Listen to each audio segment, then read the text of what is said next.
¿En qué medida depende de nosotros envejecer bien? El envejecimiento ocurre aproximadamente a partir de los 25 años y empiezas a envejecer. Envejecer significa que empiezas a perder facultades. Yo lo que propongo siempre es darle calidad a los años más que años a la vida. Pero si tú no fumas nunca, esos genes los puedes bloquear y además pueden no tener ningún impacto sobre tu salud. Hay determinadas cosas que ni siquiera un experto tiene que decir. Dúchate todos los días, come sano. Si tú te das cuenta, el ciclo de la vida es nacer, crecer, multiplicarse y morir. Nosotros tenemos como especie un sistema para bloquear el cáncer. Podríamos vivir 120 años, no más de 120 años, pero podríamos vivir 120 años, aquella persona que lo quisiera. Doctor, por favor, quíteme los dolores. Es que es muy triste. Si tú tienes todos los medios a tu alcance, ¿por qué no ir al nivel óptimo? Tú puedes estar muy bien físicamente, mentalmente, pero si socialmente eres un desastre, no estás sano. Envejecer bien es probablemente a lo que cada uno de nosotros aspiramos, pero ¿cuánto depende de nosotros y cuánto de nuestra genética? Hoy, en el podcast de Cobo Labs, entrevistamos al doctor Vicente Mera, mejor médico antienvejecimiento a nivel europeo en el año 2021 y responsable de medicina interna y antienvejecimiento en el SHA Wellness Clinic. Y además, yo tengo la suerte de conocerle desde hace varios años porque es experto, es uno de los miembros de nuestro equipo de expertos de Cobo Labs y bueno, es una suerte tenerla aquí con nosotros. Bienvenido, Vicente. Hola, bienvenido. Bienvenido. La primera pregunta con la que quería empezar es ¿en qué medida depende de nosotros envejecer bien? Bueno, prácticamente desde el punto de vista teórico diríamos que en todo, porque el rally de la vida es un poco la suma de conducción y coche. El coche, que sería la genética, en estudios con gemelos idénticos se ha estimado que es aproximadamente un tercio el impacto que tiene sobre nuestro envejecimiento y nuestra salud en general. Pero realmente nosotros conducimos el coche.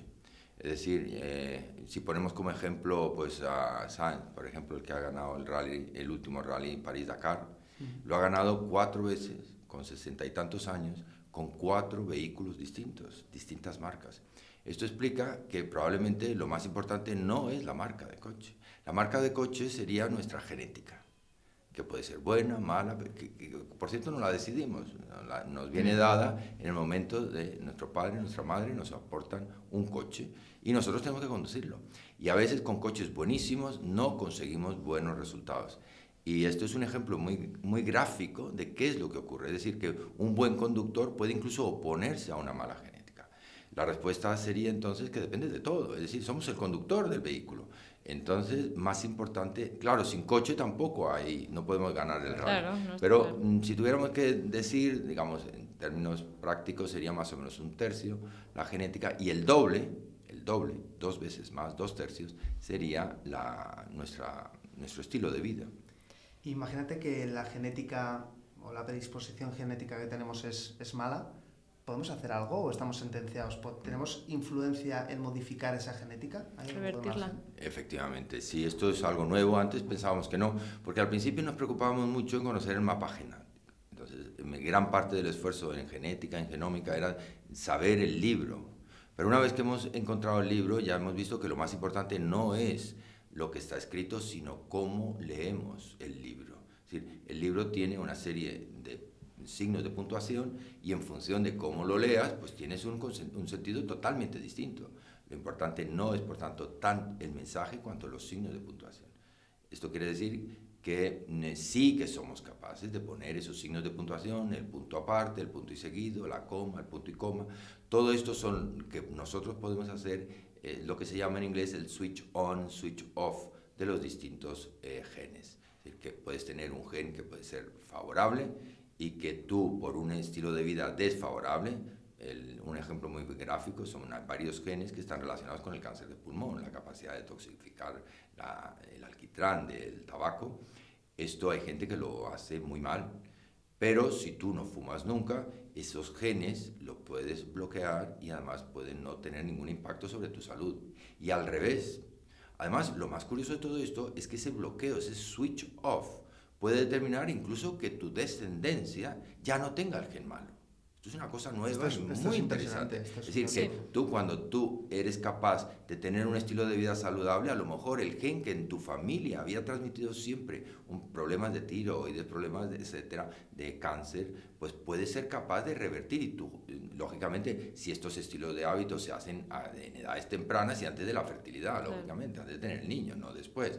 Pero si lo haces antes, podrías incluso tener la ventaja de mejorar la descendencia. Claro. Y esto... Dejar de transmitirla, ¿no? Exactamente. Y esto pues es como funciona la evolución. Así hemos ido mejorando como especie. Es decir, esto es algo que se intuía, pero ya lo hemos demostrado con estos fenómenos de switch on, switch off. Y al revés, o sea, si tú comes mal, si tú no haces ejercicio, en fin, todos los factores de riesgo que probablemente comentaremos más adelante, pues lo que haces es, si no tenías el gen, por ejemplo, de la cardiopatía isquémica, si no tenías el gen de la demencia, si no tenías el gen de la artrosis, pues puedes desarrollarlo, switch on, y además pasárselo a los hijos. Esto es una cosa interesantísima. Totalmente. Decías precisamente que todo depende de nosotros. ¿Cómo se cuida entonces un experto en anti-aging para envejecer bien? Bueno, para cuidarte hay tres niveles. Y lógicamente, cuanto más conoces los niveles de actuación, pues intentas ir al nivel óptimo. Hay un nivel que es un nivel de higiene. Hay determinadas cosas que ni siquiera un experto tiene que decir. Dúchate todos los días, come sano, en fin, cosas de este tipo, pues son sentido común. Y ese es el nivel, pero a pesar de todo, sorprende que hay gente que no es capaz ni siquiera de mantener esos niveles de higiene. Entonces, lo primero que tenemos que hacer es ese nivel de higiene. Después hay un segundo nivel en el que tú ya tienes que ser proactivamente algo que investigar, algo que esté, digamos, que pueda modificar en cierta medida tu calidad de vida o tu longevidad. Y el tercer nivel, que ya no es para todo el mundo, pero esto yo lo comparo con la facultad o el colegio. Quiero decir, tú puedes aspirar a probar, puedes aspirar a sacar notable, decir, bueno, yo quiero sacar con alegría mi carrera o el colegio, lo que sea. Y el tercero, pues, oiga, yo quiero ser el número uno. Y hay gente que quiere ser el número uno, hay mucha gente. Pocos lo consiguen, pero hay gente que lo consigue. No, entonces, ser el número uno exige un nivel óptimo. ¿Qué es lo que tenemos que hacer con todo esto? Vernos y valorar esfuerzo-beneficio. Es decir, ¿qué es lo que yo obtengo a cambio de qué capacidad de esfuerzo tengo yo? Entonces, si tú tienes todos los medios a tu alcance para mejorar y tienes la disciplina y el tiempo suficientes para hacerlo, ¿por qué no ir al nivel óptimo? Además, los seres humanos, realmente, y en todo en general, intentamos, ponemos unos objetivos que no siempre se cumplen. Es decir, que el que intenta llegar al nivel óptimo se queda en notable. El que intenta llegar a notable aprueba. Y el que solo intenta aprobar probablemente suspenda. Entonces, tenemos que plantearnos unos objetivos un poquito más ambiciosos en el terreno de la salud y no quedarnos solo en las medidas de higiene de sentido común. Tenemos que ir un poquito más allá. Y esto es lo que yo propongo. Y yo en lo personal, pues intento, no lo consigo siempre, pero lo intento a nivel óptimo. Qué bueno, Vicente. A mí me gustaría saber y explicar a la gente qué pasa cuando envejecemos. Es decir, ¿estamos obligados a envejecer o podemos evitarlo? Bueno, el envejecimiento es una cosa muy curiosa porque el envejecimiento es la razón por la cual la especie se mantiene. Si tú te das cuenta, el ciclo de la vida es nacer, crecer, multiplicarse y morir. Entonces, si queremos morir más tarde, el envejecimiento empieza desde el momento que te empiezas a desarrollar. Es decir, si yo quiero prolongar el ciclo de la vida y hacerlo más largo, lo que tengo que mejorar es el envejecimiento, alargarlo. Es decir, el periodo de envejecimiento hay que alargarlo y enlentecerlo. Y esto es de lo que se trata. Entonces, es decir, el envejecimiento es una estrategia que tiene la especie para mantenerse. Si nosotros, fíjate, especies que tienen un envejecimiento muy corto, pues no sobreviven de la misma manera que las especies más largas. Entonces, ¿qué es lo que tenemos que hacer? Pues el envejecimiento consiste en un estado de conseguir que se mantengan las estructuras, pero que poco a poco vayan buscando ese equilibrio que al final se pierde con lo que se llama senescencia. Entonces tenemos que ir buscando poco a poco el equilibrio.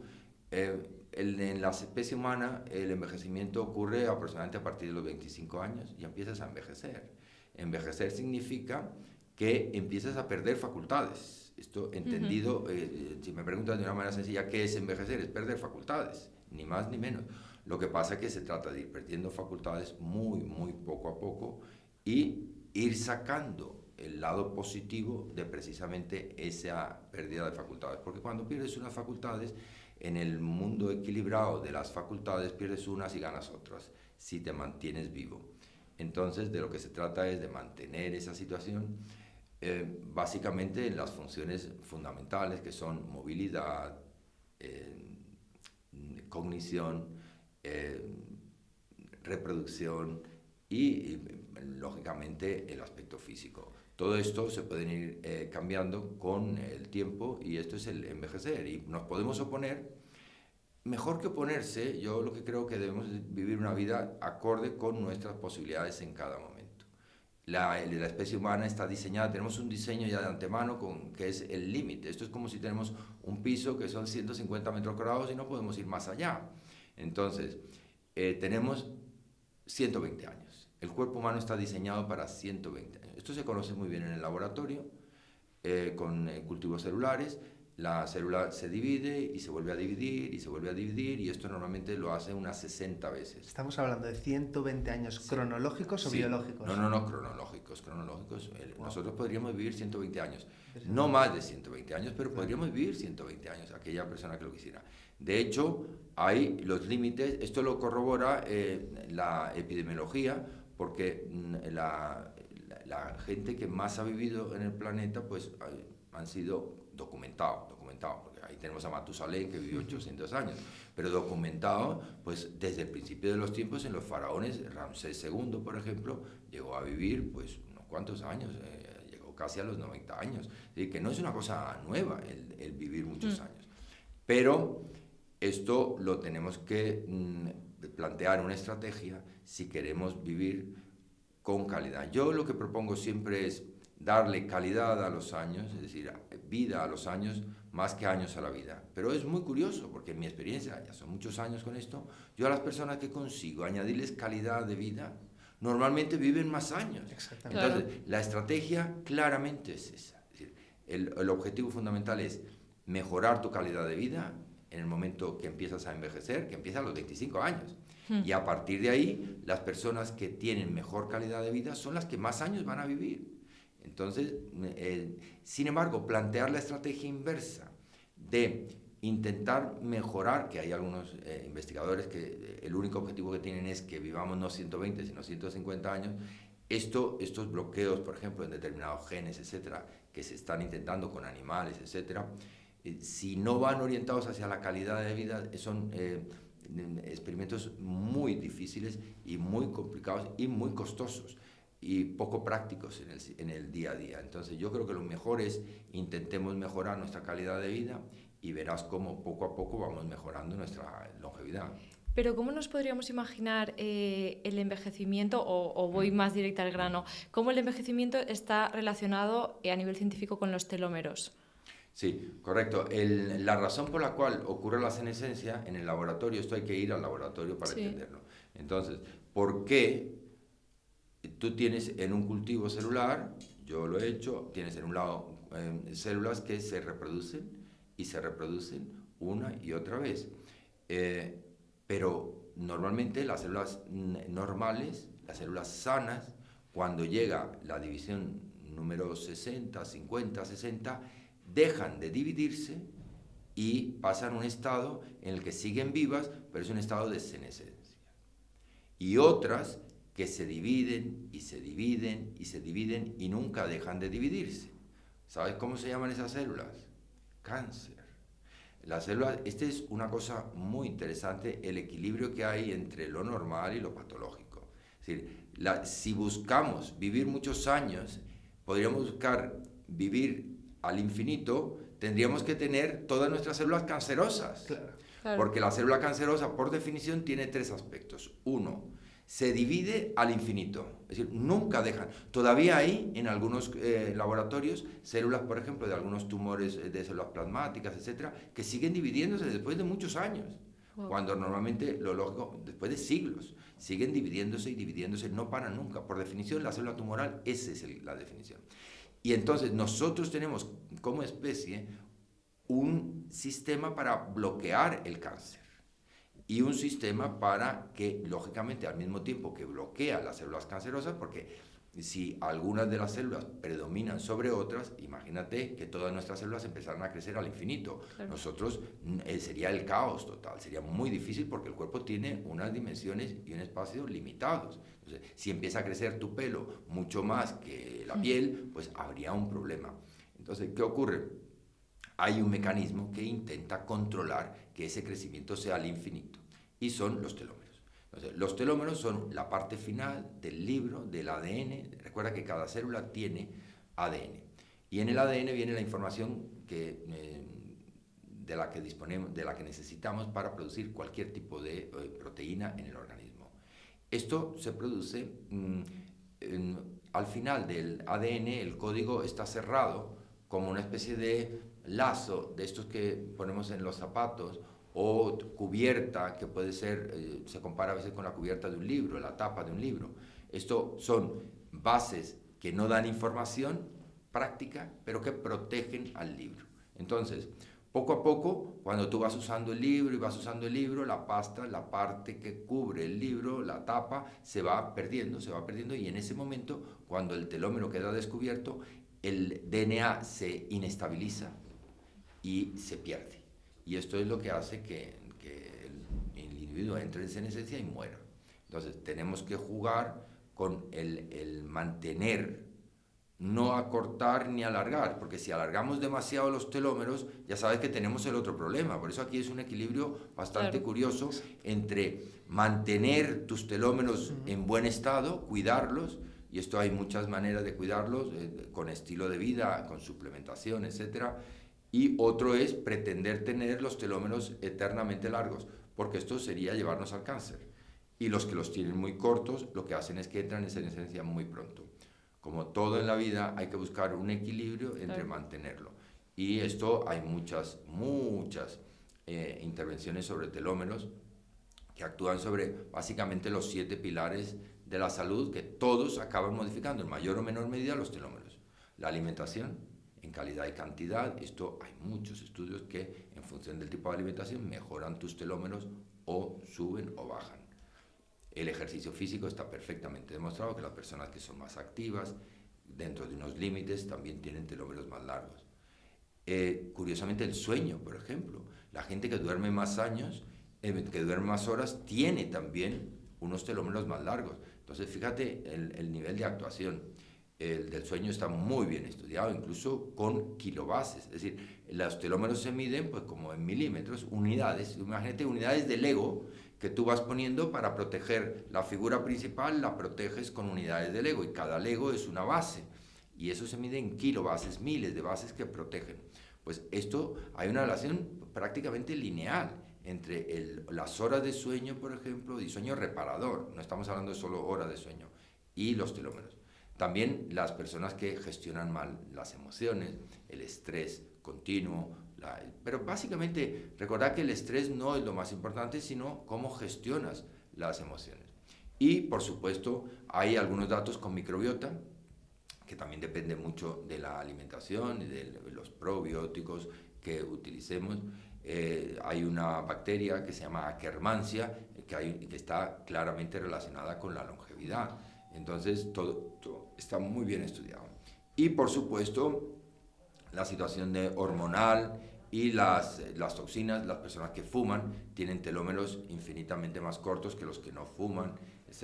Es decir, que tenemos unos niveles de actuación bastante claros sobre los telómeros, con el estilo de vida, y cada vez más, estas son las nuevas áreas de investigación, hay suplementos y se están buscando, lógicamente, medicamentos que intenten prolongar con cautela los telómeros, porque ya te digo, el efecto de doble filo de, como todo en la vida, Hasta el amor tiene efectos indeseables. Enamórate perdidamente de alguien y ya conocerás los efectos indeseables del amor. Es decir, todo tiene efectos indeseables. Y los telómeros muy largos también tienen efectos indeseables.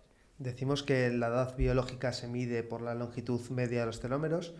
¿Has visto algún caso en algún paciente que su edad biológica difiriera mucho de su edad cronológica? Sí, ¿Algún caso impactante? Sí, hay casos bastante claros. Y realmente tenemos tres edades, que son la edad cronológica, o sea, cuántos años tienes, cuánto marca tu carne de identidad. Después tenemos el aspecto físico. Claro, el problema del aspecto físico es que te puede engañar, porque el aspecto físico sí que lo podemos modificar muy fácilmente. Claro. Tú pasas por un médico estético y realmente entras con unos años y sales con otros. Entonces, esto es muy fácil de modificar. Pero realmente el aspecto, yo me fijo, claro, ya son muchos años en esto, más que en el aspecto físico de la persona, son, digamos, lo que rodea. Es lo que se llama el lenguaje gestual, ¿no? Tú, una persona, la ves cómo camina, cómo entra, cómo habla, qué cosas dice, más que su aspecto físico. Esto es el mismo concepto de belleza.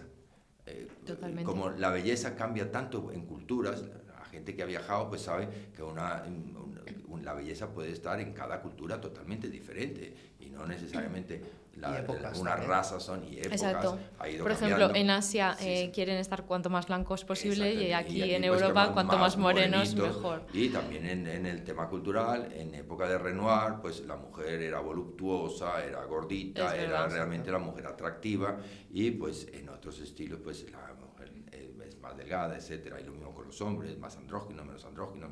Entonces, esto cambia mucho el concepto. Pero realmente yo siempre le digo, cuando los pacientes me buscan y dicen quiero que mejores mi edad, mi aspecto físico, yo le digo, bueno, tú necesitas dos cosas. Tú quieres mejorar tu aspecto físico o quieres mejorar tu aspecto vital. Porque el aspecto físico es simplemente el Madame Tussauds, es decir, el Museo de Cera. Además, esto es una cosa muy curiosa que yo siempre pongo de ejemplo, porque el Museo de Cera, si os dais cuenta, las figuras últimas las hacen ya con un ordenador. Y la imagen es absolutamente idéntica a la realidad.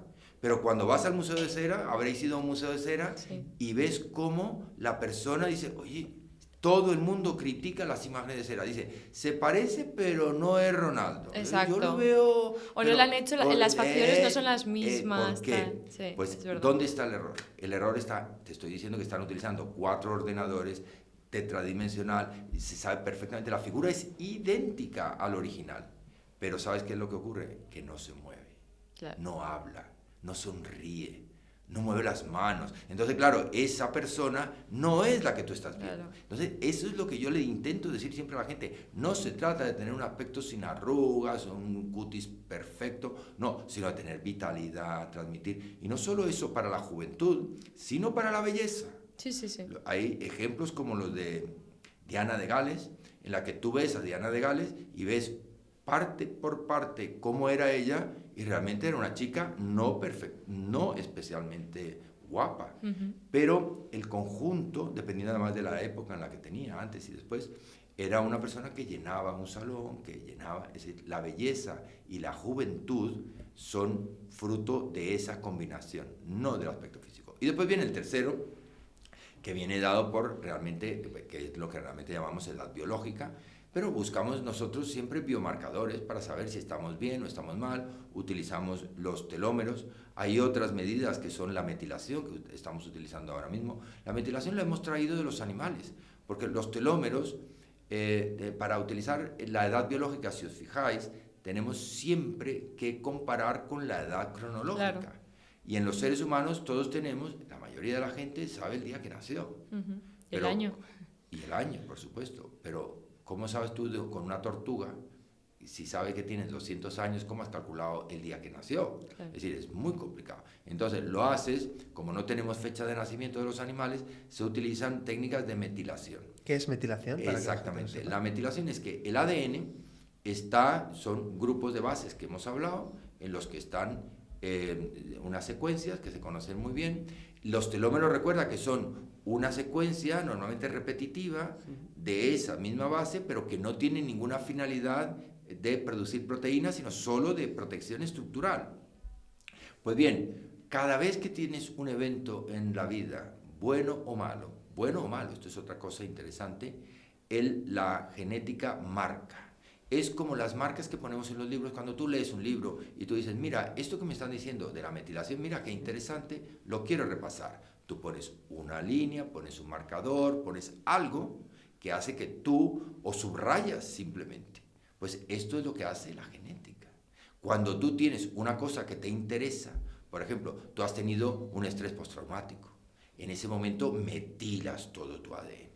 ¿Por qué? Porque ha sido un evento negativo que intentas luchar contra él. Claro. ¿Para qué? Para que la próxima vez que tengas circunstancias similares puedas saltar y no tengas todos los efectos de cortisol, etc. Entonces, metilar es el grupo metilo, es un grupo carbono con 3 hidrógenos, es meter una molécula química dentro de las bases que hace que una de esas bases pues, no se lea de la misma manera. Para entendernos, sería como meter, cuando tú estás tecleando en el ordenador, una letra en medio.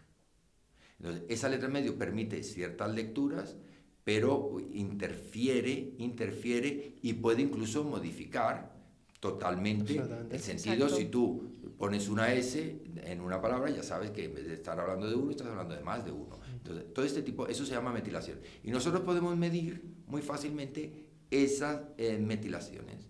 Y se miden en el laboratorio fácilmente, bueno, de forma más o menos complicada, pero hoy hay test que te lo hacen en saliva muy fácilmente y te miden la metilación y a partir de la metilación te calculan tu edad biológica en función de cuántos eventos positivos o negativos has tenido. Y esto los médicos lo usamos pues para calcular el tipo de actitud que tenemos que seguir. Con una persona que está muy metilada, además hay muchos suplementos que mejoran esas capacidades de metilación o que empeoran la metilación, podemos actuar con suplementación y con estilo de vida sobre eso. ¿Algún suplemento que tenga evidencia que puede funcionar? Bueno, la N-acetilcisteína, por ejemplo, es uno de los suplementos que actúa mejor sobre el tema de la metilación y hay otros que pueden actuar sobre esa fase de metilación. Hay varios, la metionina, por supuesto, la L-metionina, que es la metilación, la proporciona, y hay varias moléculas que pueden favorecer o empeorar los fenómenos de metilación. Es decir, que esto lo podemos modificar, pero básicamente, lo que comentábamos al principio, el estilo de vida es fundamental. Exacto. Para mejorar tu metilación. ¿Dirías que hace 20 o 30 años nos cuidábamos más que ahora? No, yo creo que, mira, los temas históricos, a mí me gusta mucho la historia y yo creo que el gran problema que tenemos a veces en la vida moderna es no haber leído lo que ha pasado antes, porque las cosas se repiten. Exacto, quien no conoce su historia. Lo que pasa es que son con otras escalas, pero nosotros vivimos, la humanidad, ciclos. Igual que, esto lo conocen muy bien los economistas. Por ejemplo, la crisis ahora, bueno, siempre hay una crisis y hubo otra. Claro. Y antes de la crisis ahora tuvimos la del COVID, después tuvimos la de Lehman Brothers, la del ladrillo. Siempre crisis, son problemas cíclicos. Y más o menos nos vamos adaptando a todo esto. Entonces, cuidarnos. Lo que pasa es que había otros objetivos. Sí, a lo mejor tú te refieres a que teníamos otros objetivos. Bueno, sobre todo lo que quería, o sea, yo tengo la sensación de que ahora sí que nos cuidamos más que hace 20 o 30 años, en el sentido de que creo que las personas son muy conscientes de que tienen que tener una buena alimentación, de que tienen que tener un buen descanso, mucha gente hace deporte, o sea, hace unos años los gimnasios no estaban llenos como están ahora. Y esto lo iba a enlazar a la siguiente pregunta, que es, oye, pese a eso, ¿crees que ahora también nos encontramos ante más diferencias entre la edad cronológica y la edad biológica de las personas? ¿Y a qué se debería? Eso es. Siendo que ahora supuestamente hay más conciencia, yo creo, de cuidarnos más. Nos cuidamos más, pero estamos mejor. Claro, es que el problema es que vivimos más años. O sea, el problema no, la ventaja. Claro. Es decir, antes vivíamos muy poco tiempo y entonces este tipo de diferencias no eran tan fáciles de mencionar entre una persona y otra. El que se cuidaba mucho o poco, el que comía, había simplemente diferencia el que comía y el que no comía. Pero ahora que hemos mejorado tanto, digamos, la situación higiénico-sanitaria de la población, ya no es suficiente con sobrevivir. Esto es a lo mejor a lo que tú te refieres. Ya no es suficiente con sobrevivir. Antes había gente que luchaba por sobrevivir y hay gente que simplemente se dejaba estar. lo mismo que ahora. Pero ahora lo que hacemos es que la gente no es suficiente con sobrevivir, quiere estar muy bien. Claro. Y esto viene incluso desde el concepto de la OMS, que mucha gente ignora lo que es la salud. El otro día escuchaba yo a Valentín Fuster, una charla que comentaba lo difícil, y con la que yo estoy totalmente de acuerdo, en lo difícil que es, porque la gente se preocupa mucho por qué es la enfermedad, profundizar en la enfermedad, pero pocos se preocupan por profundizar en qué es la salud y cómo profundizar en la salud. Y esto, ya yo tengo la suerte incluso de ir allí a Alma Ata. Hay una salud antes y después de la conferencia de Alma Ata. Alma Ata es la capital, o era la capital en ese momento, de una república exsoviética, la de Kazajistán, en el centro de Asia. Una república enorme, pero vacía. Y en su capital, en el año 80 del siglo pasado, pues se decidió que una serie de expertos de la OMS, de la Organización Mundial de la Salud, se iban a reunir para definir esto que se preocupaba Valentín Fuster, profundizar en la salud. ¿Qué es la salud?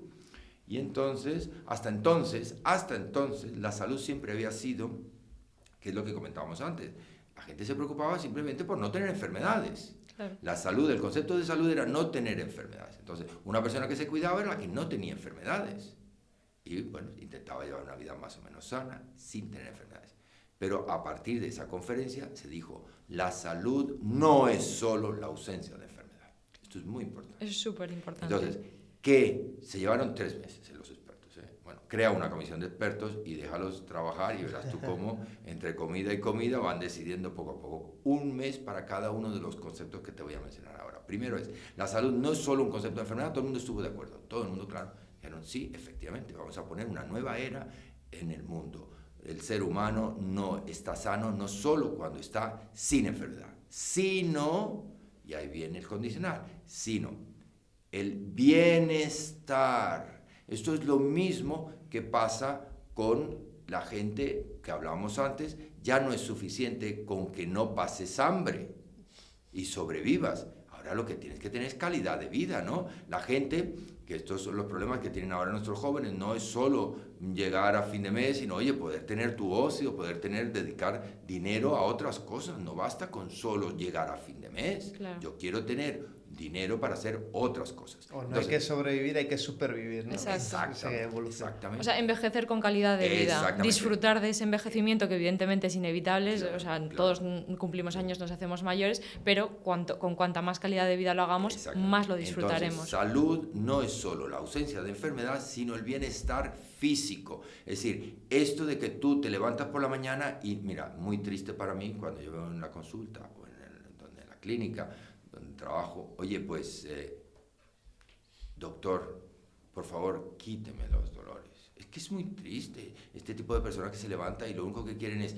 que ese día no les duela el cuerpo, o la cabeza, o que no tengan molestias de estómago, o que no tengan distensión abdominal, o que, en fin, o que no les pique dolor articular. O sea. Entonces, el estado físico, es decir, no basta con que no lo tengas, sino un bienestar físico, que tú digas, estoy perfecto, estoy ideal. Y después, un primer mes. El segundo mes fue, oiga, pero esto no es suficiente, el estado físico, tenemos que el estado mental. O sea, es muy importante que tú por la mañana te levantes y digas, me como el mundo. Esa es una persona sana. Una persona sana no es la que dice, oye, pues yo estoy bien. Yo muchas veces le pregunto a los pacientes, ¿usted está bien? ¿Tiene alguna enfermedad? Y dice, yo no tengo ninguna enfermedad. Digo, cuidado. El no tener la enfermedad me lo tiene que dejar a mí. Porque es muy diferente una persona aparentemente sana de otro enfermo mal estudiado. Porque hay muchas enfermedades que tú, en principio, no tienen síntomas aparentes y que pueden estar dentro. Entonces, lo que sí que uno tiene que decirle al médico, y es lo que yo le pregunto al paciente, es, yo hoy me como el mundo, doctor, me encuentro muy bien, fíjese cómo estoy, fuerte, con ganas de salir a trabajar, con ganas de hacer cada uno lo que haga en su vida. Segundo concepto. Pero es que hay un tercer concepto también, y esto se ha visto muy bien en las zonas azules, en la gente donde viven muchos años, en Okinawa, en Loma Linda, en Sicilia, etcétera, en Cerdeña, en los sitios donde la gente vive muchos años, que hay un tercer elemento. Y os recuerdo ahora que Alma Ata en esa época era una república exsoviética, estaba bajo el dominio de los soviéticos. Y entonces los soviéticos se negaron a firmar simplemente porque el convenio era decir que la salud no era solo la ausencia de enfermedad, sino un bienestar físico y mental. Hasta ahí llegaron. Hasta ahí puedo leer. Alto. No me hay cuadra. que seguir. Hay que seguir. Tenemos que meter la cuñita porque ellos eran, lógicamente, estaban en un estado socialista. Claro. Y entonces dijeron, no. Y además, con mucha razón, lo tengo que decir, que aquello, a César lo que es del César.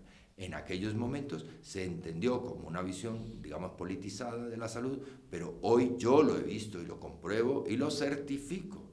Es muy importante también la salud social, la gente que es capaz de interactuar con los demás, la gente, las relaciones, la inteligencia emocional. ¿Cuánta importancia le damos ahora a la inteligencia emocional, que es gestionar los equipos? Esto es lo que interesa ahora. Entonces, tú puedes estar muy bien físicamente, mentalmente, pero si socialmente eres un desastre, no estás sano y necesitas...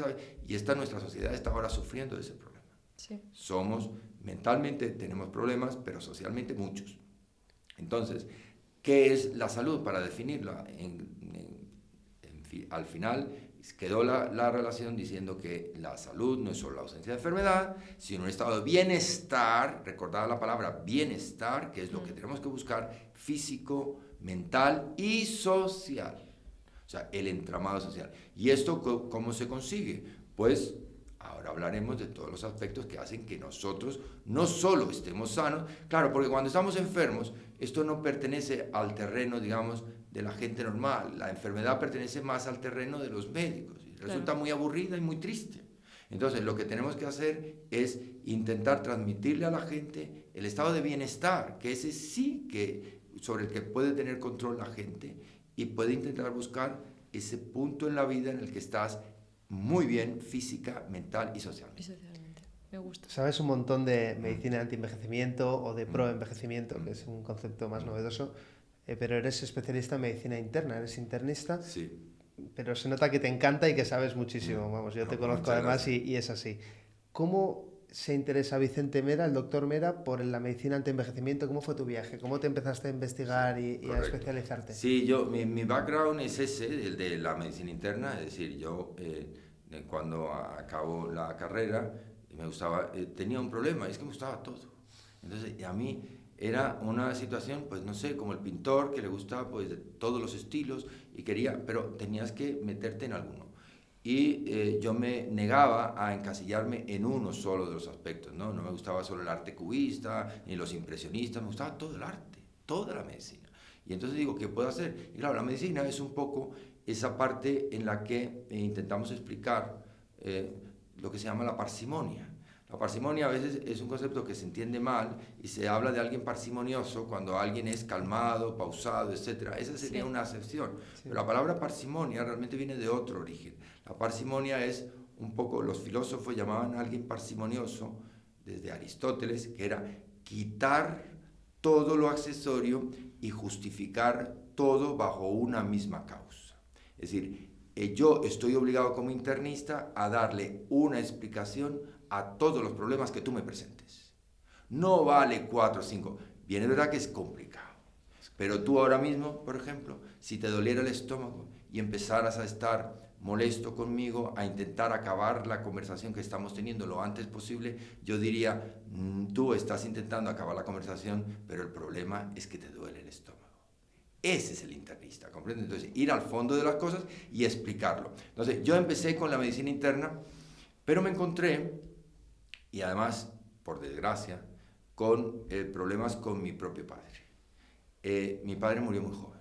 Mi padre era médico también, endocrino, una persona que se preocupaba pues el tema de las hormonas, estuvo haciendo experimentos con Marañón, etcétera, de los primeros en descubrir el cortisol, las hormonas tiroideas, etcétera. Estamos hablando de los años 50 del siglo pasado. Y un buen día, pues cuando fue pues, de mis primeros pacientes, me dice, Vicente, me encuentro mal, me duele un poco el costado. Y entonces él pensaba, pero uno puede ser médico de sí mismo, esto es una cosa imposible, no tienes que perder, puedes ser nunca médico de sí mismo. Entonces me preguntaba a mí, fíjate tú, que yo no tenía prácticamente experiencia de la vida, y me dice, me duele, ¿qué crees que es? Y yo pensé que era un cólico nefrítico, porque parece que le dolía, se le iba un poco a la ingle, y vamos a ver, esto parece un cólico nefrítico. Se hizo una prueba, tal y cual, y nos encontramos con que realmente había un problema mucho más serio, que no era un simple cólico nefrítico.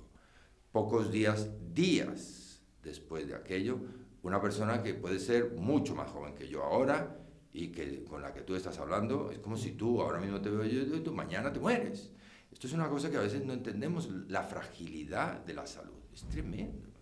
Tú estás aparentemente perfecto, esto que decíamos de estoy muy bien, pero estás mal estudiado, ¿comprendes?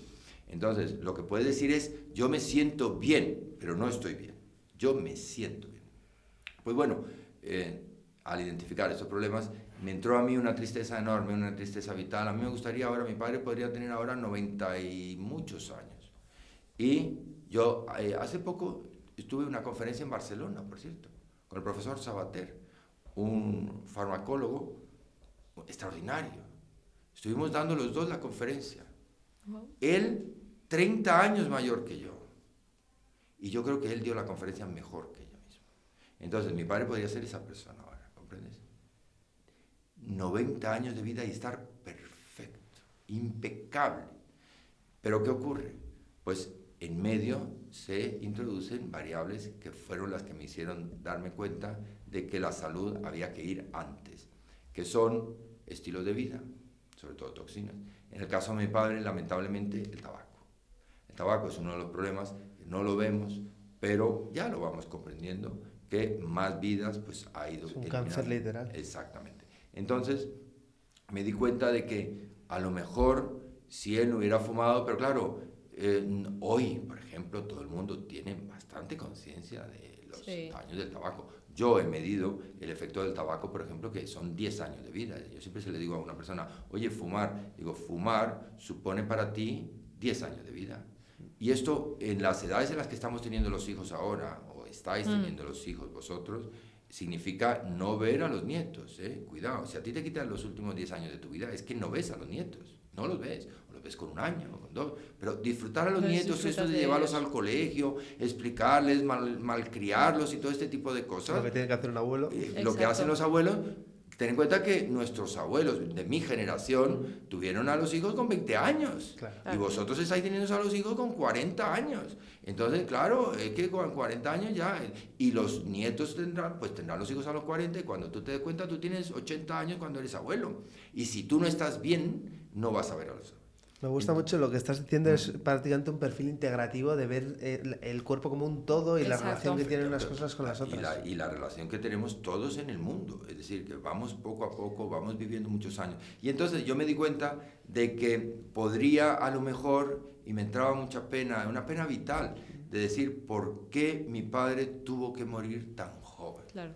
Ahí se unieron dos cosas, que se unió una genética mala, lógicamente, y un estilo de vida, esto que hablamos de los switch on, switch off, se unió el hambre con las ganas de comer. Y entonces determinó, y fue cuando me di cuenta, digo, no quiero llegar tarde. Claro, no quiero que me y pase entonces lo mismo. me convertí, todavía me persiguen los de la Philip Morris, me persiguen, porque yo en esa época, tengo que confesar, fumaba también. Wow. Sí, hace muchos años de eso. Pero fue un golpe de suerte para mí, porque yo, teniendo la misma genética, muy probablemente hubiera desarrollado. La época peor de mi vida fue cuando yo sobreviví la edad de mi padre. Es decir, cuando yo llegué a la edad en la que mi padre murió y digo, es muy posible que yo muera. Claro. Porque mi padre está perfecto. O sea, no estarías aquí si esto hubiera... Exactamente, pero esto ya hace años. Entonces, una vez, ese año, par de años, estuve realmente mal. Y después me di cuenta de que, anda, lo hemos conseguido. Y esto es lo que yo le transmito a la gente. Incluso en las peores circunstancias, si tú llevas el coche, lo que hablábamos al principio, eres capaz de conseguir el éxito. No necesitas, incluso con un mal vehículo. Pero tienes que informarte, asesorarte. La sociedad de hoy prefiere echar la culpa al coche que pensar que está en sus manos porque no quieren cuidarse. Hacer esa retrospectiva de decir, depende de mí. Exactamente, y es lo mismo que pasa con los equipos de fútbol, que tampoco tenemos que ir muy allá, es lo mismo, siempre echarle la culpa al empedrado y no a la estrategia que ha seguido con el entrenador. Muchas veces prefiere, en vez de decir, mira, me he equivocado, metí un delantero donde tenía que haber metido un centrocampista, y decir, no, es que se ha equivocado, lo ha hecho mal, es que se le ha... No, aquí es un problema de estrategia.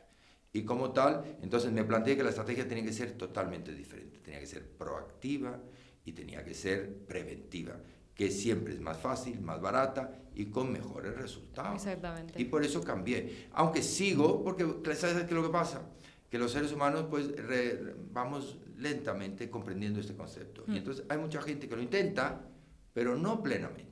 Y entonces los que se quedan rezagados necesitan todavía un parsimonioso que les diga qué es lo que les está pasando. Y entonces combino las dos partes de la medicina y me encuentro encantado de tenerlo.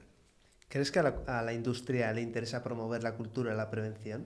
Sí, bueno, yo creo que le debería interesar, porque al final, si llamamos industria como negocio, digamos, el problema es básicamente la salud, es decir, que... Los enfermos son caros. Exactamente, claro. Entonces les interesa, pero hay determinados medicamentos, por ejemplo, medicamentos para perder peso, que ahora están tan de moda, sí. Carísimos.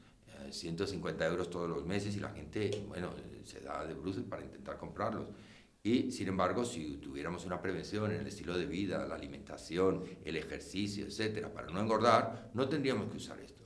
Pero a mí no me gusta ser cínico en el sentido filosófico del cinismo. Cinismo, recuerda que son todos los que piensan que las cosas las hacen los demás mal a propósito.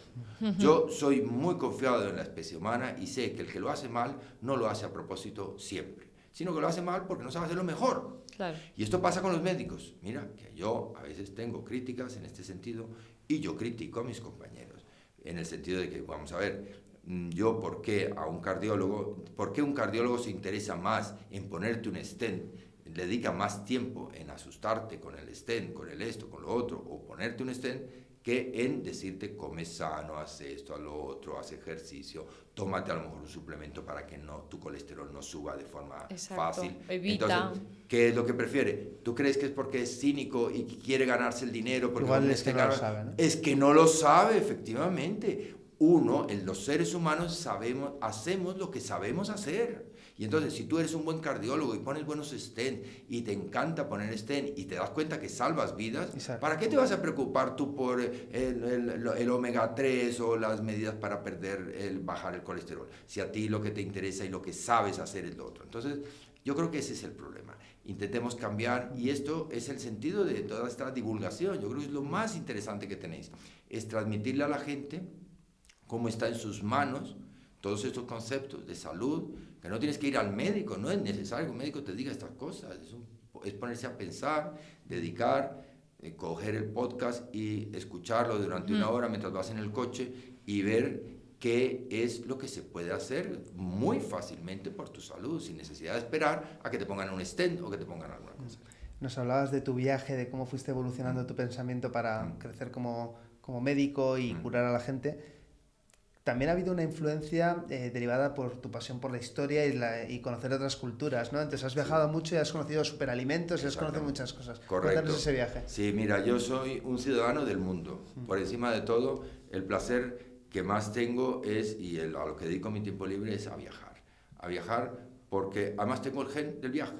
Me he hecho todos los estudios del viaje. Hay ese gen del viajero, que es un gen de la dopamina, y es el que te exige, el que te lleva a coger experiencias nuevas. Eso es. Qué bueno. Y entonces ese gen, que es muy común, mucha gente, en España hay mucha gente que lo tiene, y en España somos de los que más viajamos en el mundo, sí, junto con los ingleses. Tú te encuentras ingleses y españoles en toda parte del mundo. Entonces, no otros, los alemanes van a sitios muy concretos. A Mallorca. Entonces, sí, a Mallorca, pero a sitios muy concretos no les gusta tanto.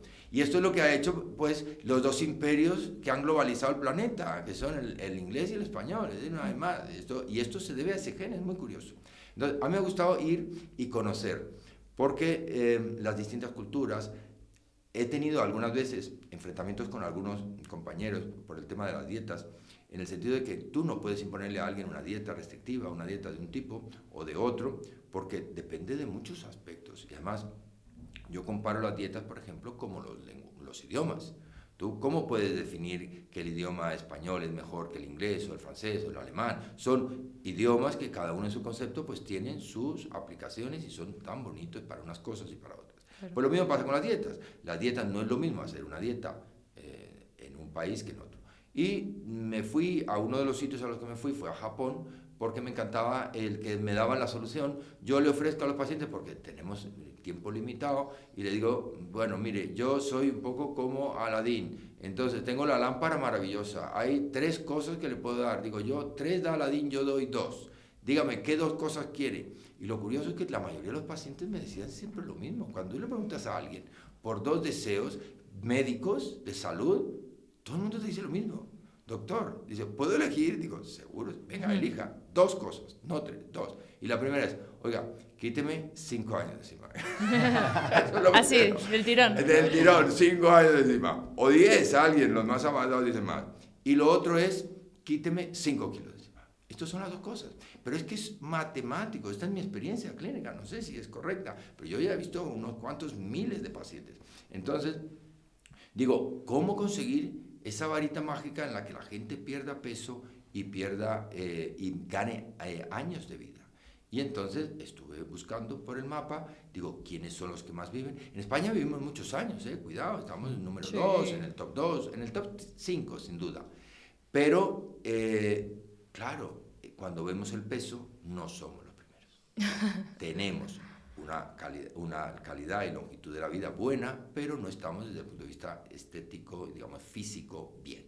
A pesar de que la dieta mediterránea supuestamente... Ya, porque es que la dieta mediterránea realmente es un invento.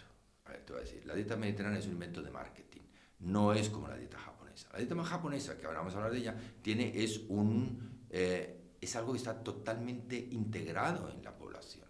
Mientras que la dieta mediterránea es algo que hacemos en los países mediterráneos, pero que a alguien se le ha ocurrido un poco decir que esa es la dieta mediterránea. Me refiero a que la dieta mediterránea pues son verduras, legumbres, etcétera, que es lo que hacemos en España, pero no está sistematizado y hay mucha gente que no lo hace todo bien. Es decir, hay gente que le gusta mucho las legumbres, pero después come mucho pan, hay gente que le gusta mucho la fruta, pero además come mucha fruta, etcétera. Entonces, la dieta mediterránea sería excelente si fuéramos capaces de seguirla bien, pero es que claro, tú haz un examen de conciencia y verás que muy poca gente hace la dieta mediterránea en calidad y en cantidad, que esto es otro de los problemas. Entonces, eso es lo que hace, como comemos sano, pero comemos más de la cuenta, esto es lo que hace que el peso no sea bueno. Y tampoco somos unos linces en el tema del ejercicio. Entonces, para esto, pues me fui a Japón, uno de estos viajes, me encantan las islas, fui recorriendo desde Sapporo a Okinawa, isla por isla, para ver qué es lo que hacían. Porque claro, para ver la calidad de algo, tú puedes ver la estructura, el proceso, pero básicamente lo que te determina que algo es bueno, en tu laboratorio, lo que determina el éxito de tu laboratorio no es que lo estés haciendo muy bien, no es que lo hagas, el proceso y la estructura sea excelente, sino básicamente los resultados. La cuenta, a ti te van a pedir una cuenta de resultados. Claro. Entonces, yo fui a ver la cuenta de resultados y los japoneses ganan por goleada. Y entonces me presenté allí y estuve viendo qué es lo que hacían. Una de las cosas que más me sorprendió, pero esto de ir, yo recomiendo a la gente que viaja muchas veces en este tipo de cosas, ¿no? Y tú ver, cuando me bajo en el avión en Okinawa, en el aeropuerto de Okinawa, pues ver a una niña, es algo que me impresionó muchísimo, una niña de unos 10 años, la típica japonesita, con las coletitas, la faldita cortita, la típica de los... Sí. Lo que uno se imagina cuando piensa en la cultura japonesa. La cultura japonesa. Y me la encontré con un helado, un cono de estos de helado, de tipo McDonald's, así, con crema y tal, y digo, claro, esto no me cuadra, no me cuadra en absoluto. Porque si vais, seguro que nos está escuchando alguien que dibuja cómics, los cómics, como todo, como los artistas antiguos, te ponen atributos. Cuando tú quieres hablar de San Martín de Porres, pues tú lo pones calvito, si tienes hay una serie de, si tienes un médico, normalmente pones un fonendo, o antiguamente, en los cómics antiguos, tú sabes lo que ponían, el espejo de Clark, que es un espejito que ya no usamos los médicos jamás, pero todo el mundo identifica a un médico con el espejito de Clark, porque ahora se utilizan endoscopios y tal. Entonces, los atributos. Uno es lo que sus atributos dicen. Y entonces, los atributos de una persona delgada no son un helado en la mano. Es decir, si una persona quiere dibujar a una persona gruesa y decir que esa persona come mal y come mucho, ¿qué es lo que le pone en la mano? Un helado. O una hamburguesa. O una hamburguesa, o una una pizza, Coca-Cola, sí, o las tres exacto. cosas juntas. Las tres cosas juntas. Entonces, a mí me sorprendió. Y de hecho, le pregunté a la niña, ¿qué es lo que haces? Y la niña no me entendía muy bien, lógicamente, tenemos una persona que hablaba japonés, y ella decía, en medio de un montón de cosas, pues una expresión que a mí me sorprendió, que decía hara hachi bu. Y el traductor un poco me dijo que ella se tomaba el helado a esa hora, porque era una hora de la mañana, las 11 o las 12 de la mañana, y dice, es que ella dice que ha hecho el hara hachi bu, y que por eso se toma el helado. Yo no entendía muy bien lo que era eso en esa época. Y después fuimos a distintos otros sitios, en casas de personas, etcétera, para ver qué es lo que hacían.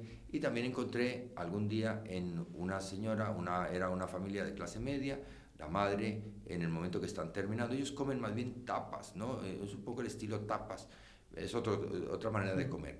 Y en una de ellas estaba el niño, unos 15 años, quería comer, y la madre, de forma pues muy japonesa, le dice hara hachibu. Y fue cuando comprendí lo que quería decir con el hara hachibu. El hara hachibu es la raíz por la cual, esto que decíamos antes de que estaba integrado, porque claro, cuando hablamos de la dieta mediterránea, son una serie de cosas que nosotros comemos. Pero la dieta mediterránea no dice muchas cosas, que es el estilo de vida, claro, es decir, ¿en qué consiste? diferencia. Porque, por ejemplo, ¿cuántas veces nos gustan las lentejas, pero a la gente le echa panceta? Entonces, claro, eso es, a ver, en teoría está bien, Contraproducente. Se pone un pero kilo de lentejas. es lo que te quiero decir, es decir, muchas veces ponemos todo el interés en decir, no, es que estamos comiendo leguminosas, pero oye, le has echado panceta también. Entonces, claro, porque tiene sobrepeso después, pues por eso. Entonces, en este caso, me di cuenta de que había algo que estaba integrado en la familia y que la madre contestaba. Pues volví a preguntar y la expresión esa de hara hachibu, que desde entonces la he hecho, pues mucha gente la sigue y la conoce gracias a que yo la traje, una de esas, entre otras personas.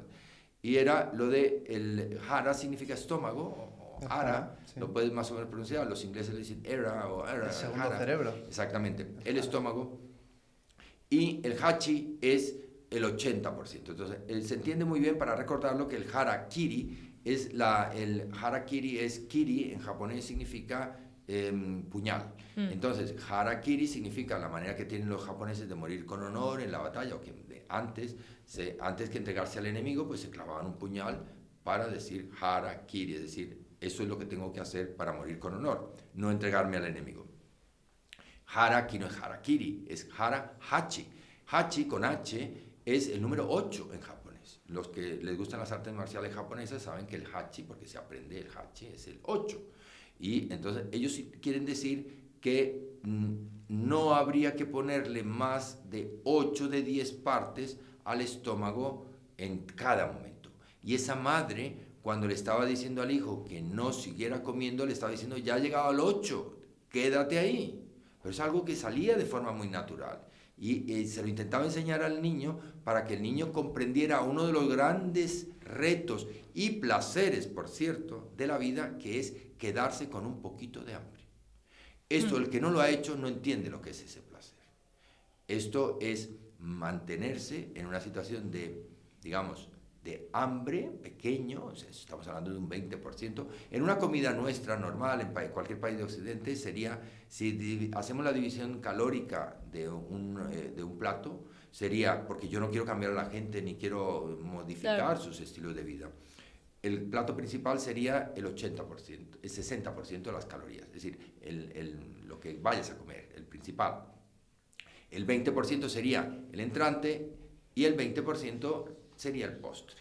Entonces, 20% más 20, 40 más 60. Es decir, que tú, manteniendo el 60% de lo que tú comes, esas lentejas con panceta, pues, ¿qué pasa?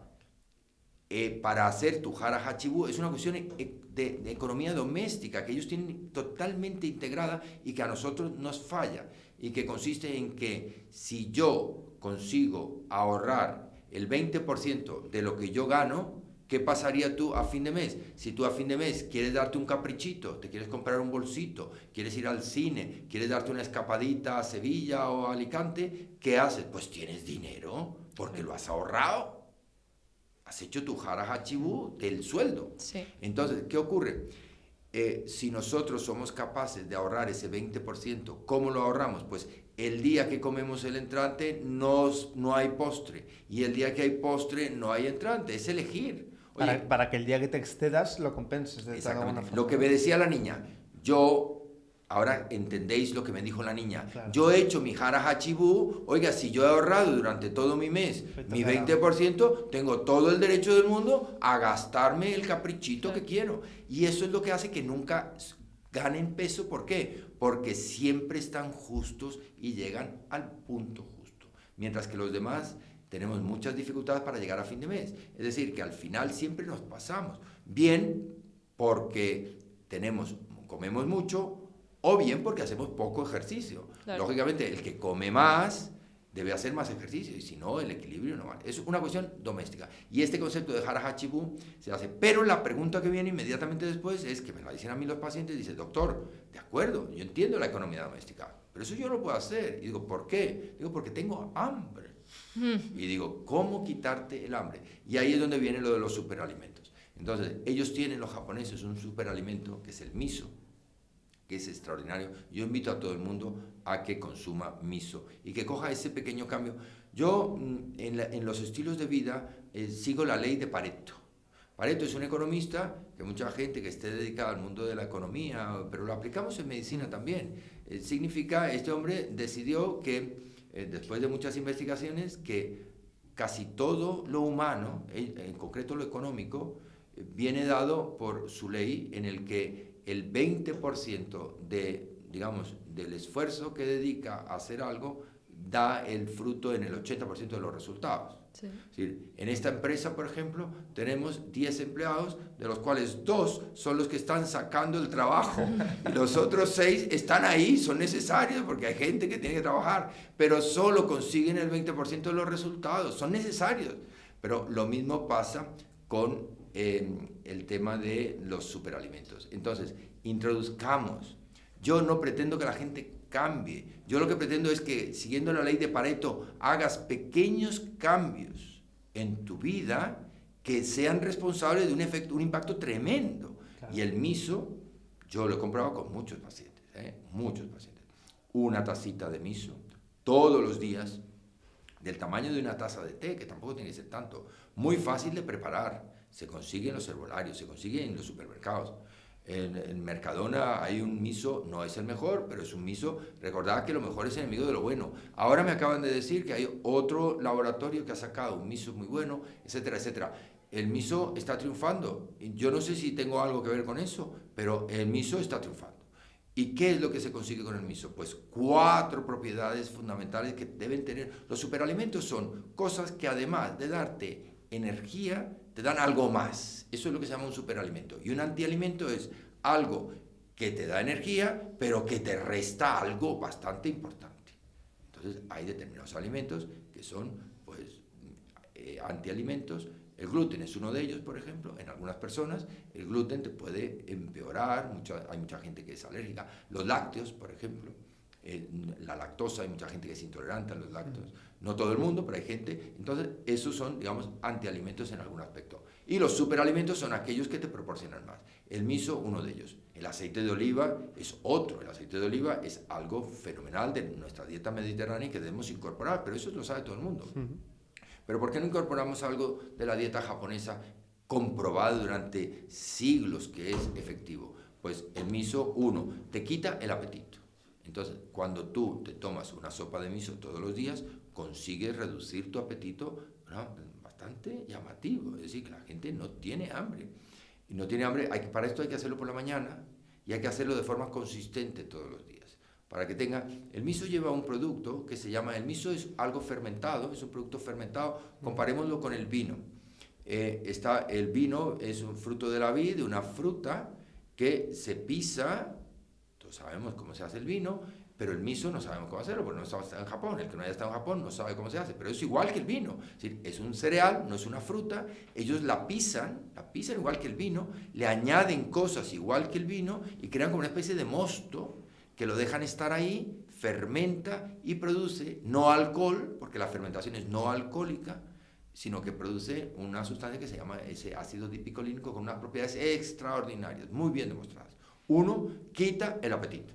Entonces, qué mejor que tomarte una sopita de miso, mucho mejor que Ozempic y similares. Tómate una sopita de miso todos los días y verás. Por la mañana, por la mañana, de forma consistente. Esto yo lo comparo con la ducha.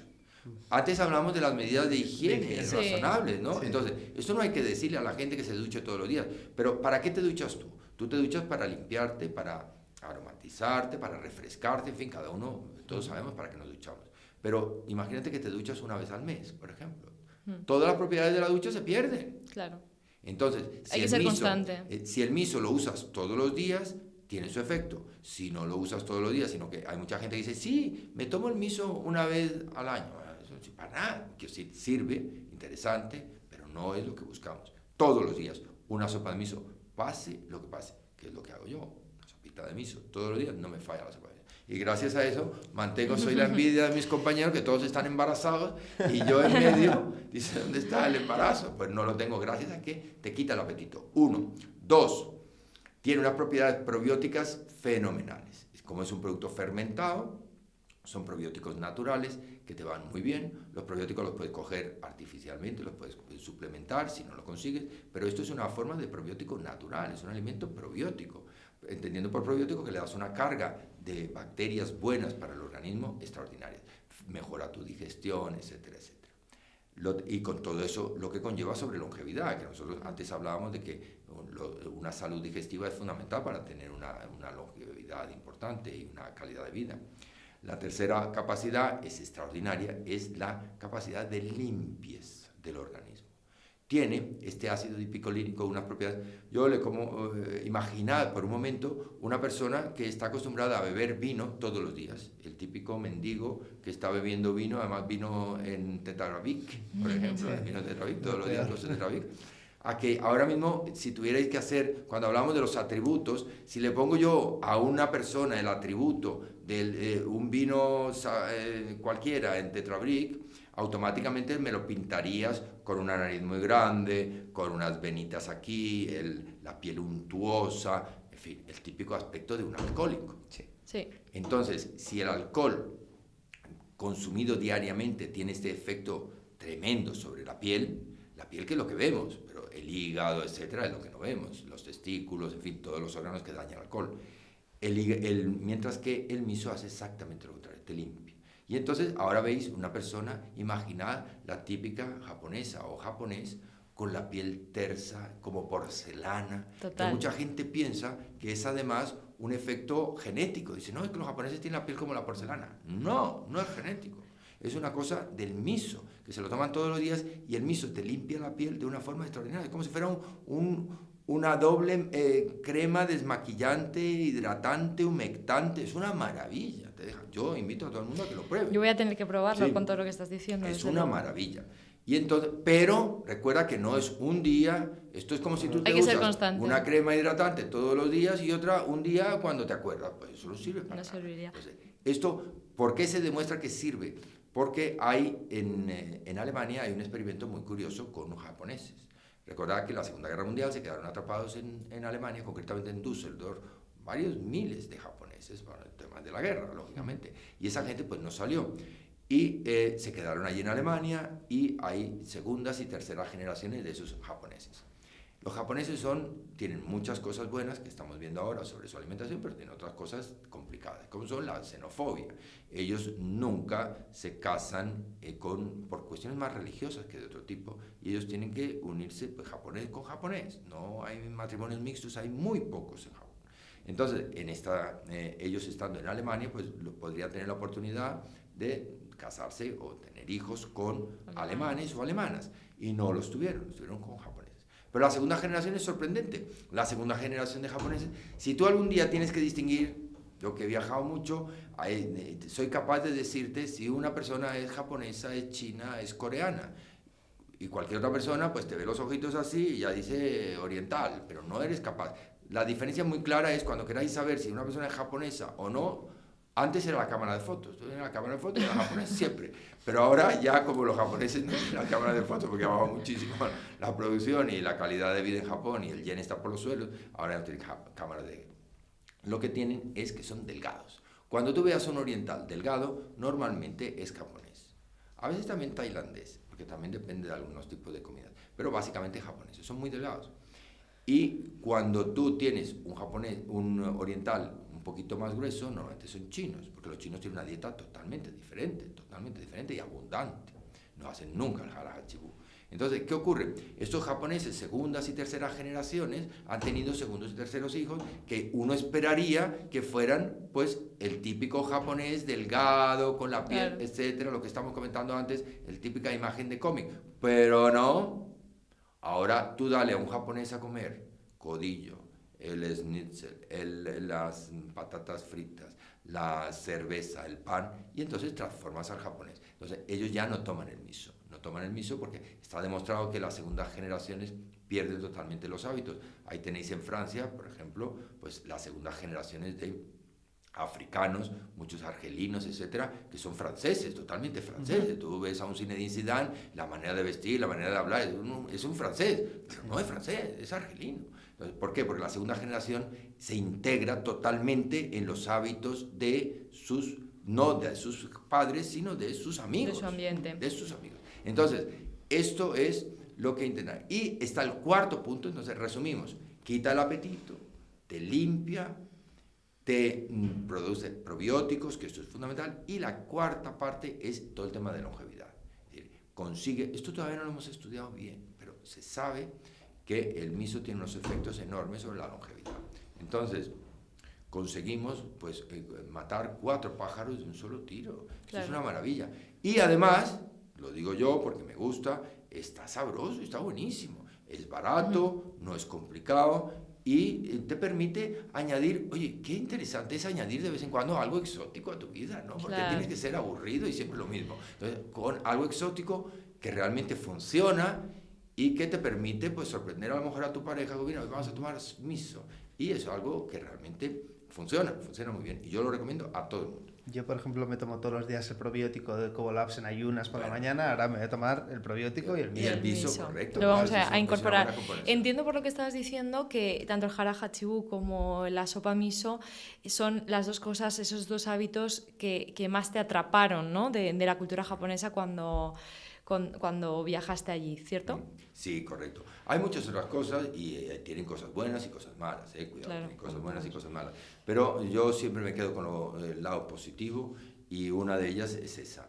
Y tenemos que intentar conseguirlo y hay incluso estudios, o sea, no penséis que esto es solo lo que puede pensar un experto, ¿no? Esto no es una opinión mía. Invito a la gente a que entre en internet y vea, por ejemplo, estudios de miso con hipertensión, disminuye la hipertensión, a pesar de que el miso está un poquito saladito, cuidado, el miso tiene salado, no todo el mundo es curioso, tiene un poquito de yodo, en fin, no todo el mundo le va bien, pero en general, pues esto es un alimento que tomado en una pequeña cantidad, digamos que tiene algunas cosas positivas, otras menos, para no todo el mundo, pero en general le sienta muy bien. Para el cáncer de estómago, para las enfermedades cardíacas, el miso también es buenísimo. Es buenísimo. Entonces es muy importante tener eso. Y vamos a tener algo que sea fácil, que entre dentro de la ley de Pareto, es decir, que sea un cambio pequeño, que no tengamos que decir, porque claro, si yo te digo ahora mismo que hagas una dieta totalmente diferente a la mediterránea, pues tú me vas a decir, sí, lo vas a intentar, pero después, como sales con tus amigas y tus amigos, pues claro, va a ser muy complicado seguir un estilo. Pero si yo te digo, introduce por la mañana, 1 hora del día, que es muy fácil, un pequeño, digamos, elemento que es fácil de conseguir, pues lo vas a hacer casi seguro y lo vas a notar. Entonces creo que sí. El otro, pues dentro de la dieta mediterránea, lo que estamos hablando, el aceite de oliva, en general huir de las grasas animales y quedarse con las grasas vegetales. Todas las grasas vegetales son buenas en general, hay algunas que no, pero bueno, si tuviéramos que decidir siempre una grasa vegetal sobre una grasa animal. Entonces, la mantequilla, el queso, todo este tipo de cosas que en algunos conceptos yo entiendo que a la gente le puede gustar, que son buenos, etcétera, y que el que no tiene intolerancia a la lactosa a lo mejor podría tomarlo, pero en general los lácteos. Hace poco escuchaba yo también a David Sinclair, estuve en una conferencia con él, y hablando pues de este tipo de cosas también, de los 3 alimentos que es... en general, cuidado, estas cosas le estamos hablando en general. Recordad que yo ahora mismo estoy aquí divulgando un poco lo que debe hacer todo el mundo, pero yo soy un médico que a cada persona le digo una cosa diferente en función de sus propias características.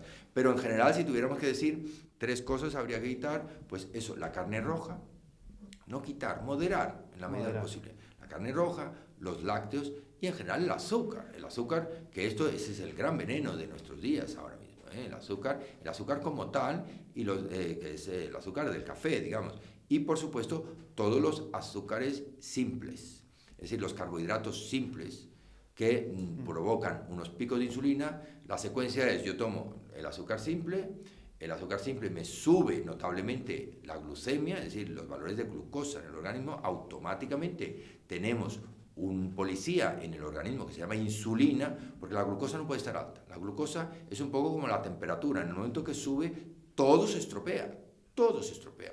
Imaginad que sobre la mesa quedan restos de azúcar, por ejemplo, o de un caramelo o de miel. Automáticamente la mano se nos queda pegada. Es decir, que es una cosa que altera totalmente el funcionamiento del organismo. Entonces, el azúcar, ¿qué sería la insulina? La insulina sería una persona que limpia inmediatamente con un trapo y te limpia el azúcar para que tú la mano la puedas deslizar bien sobre la mesa. Eso es automático.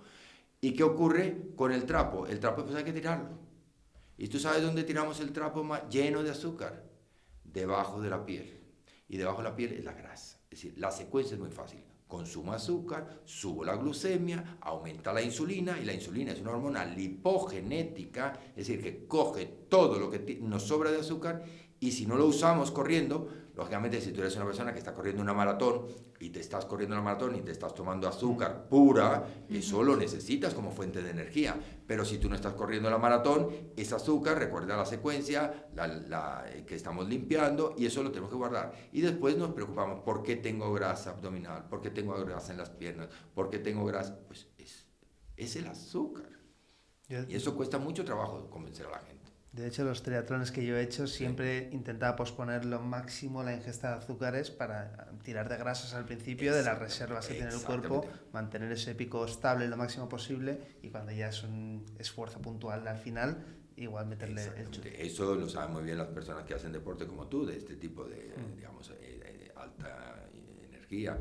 Pero la otra cosa que se puede hacer es básicamente ayunos intermitentes. Los que estamos todo el día sentados, yo estoy todo el día sentado, hago muy poquito esfuerzo, yo tengo que dosificar mi ejercicio.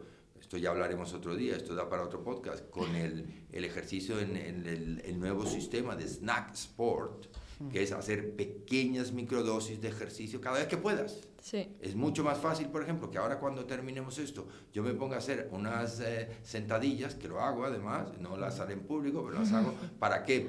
Primero para estirar, que es muy importante estirar. Y lo segundo para consumir. Pero igual que con los pasos, cada sentadilla que yo hago a lo largo del día, tú te podrías sorprender del número de sentadillas que al final del día hago. Muchísimas.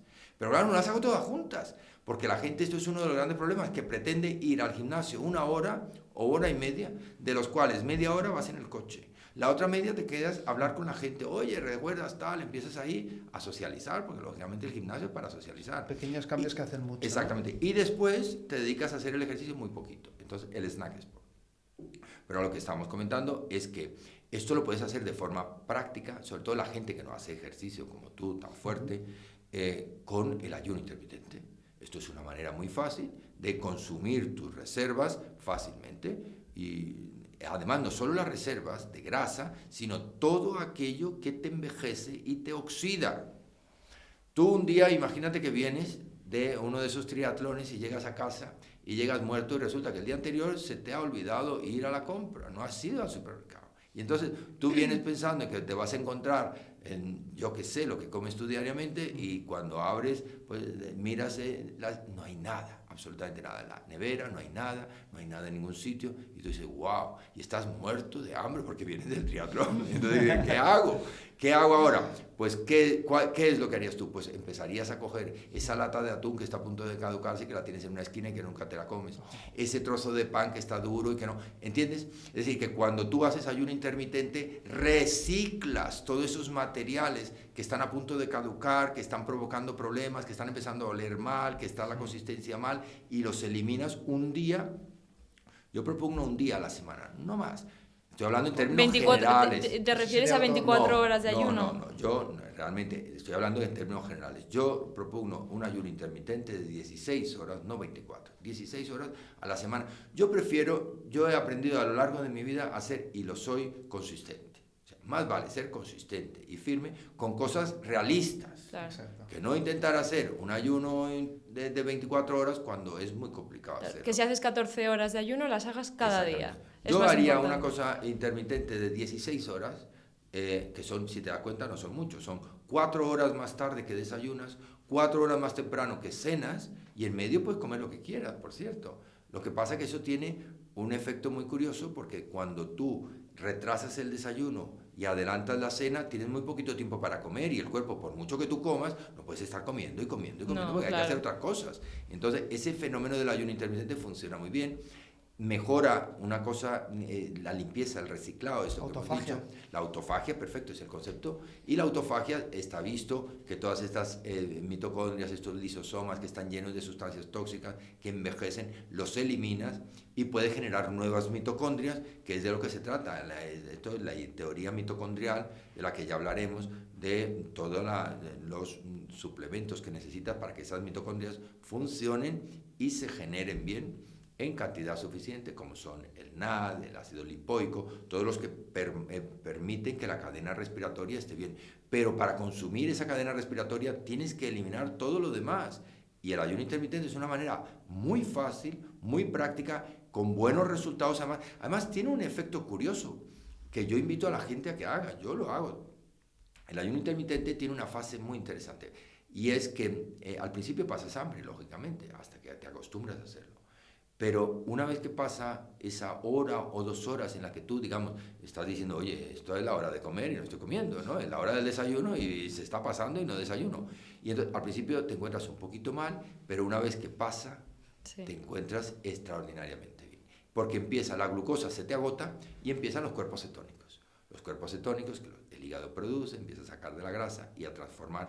El cerebro admite como combustible 2 moléculas. La glucosa, que es la más rápida, eficaz, etc.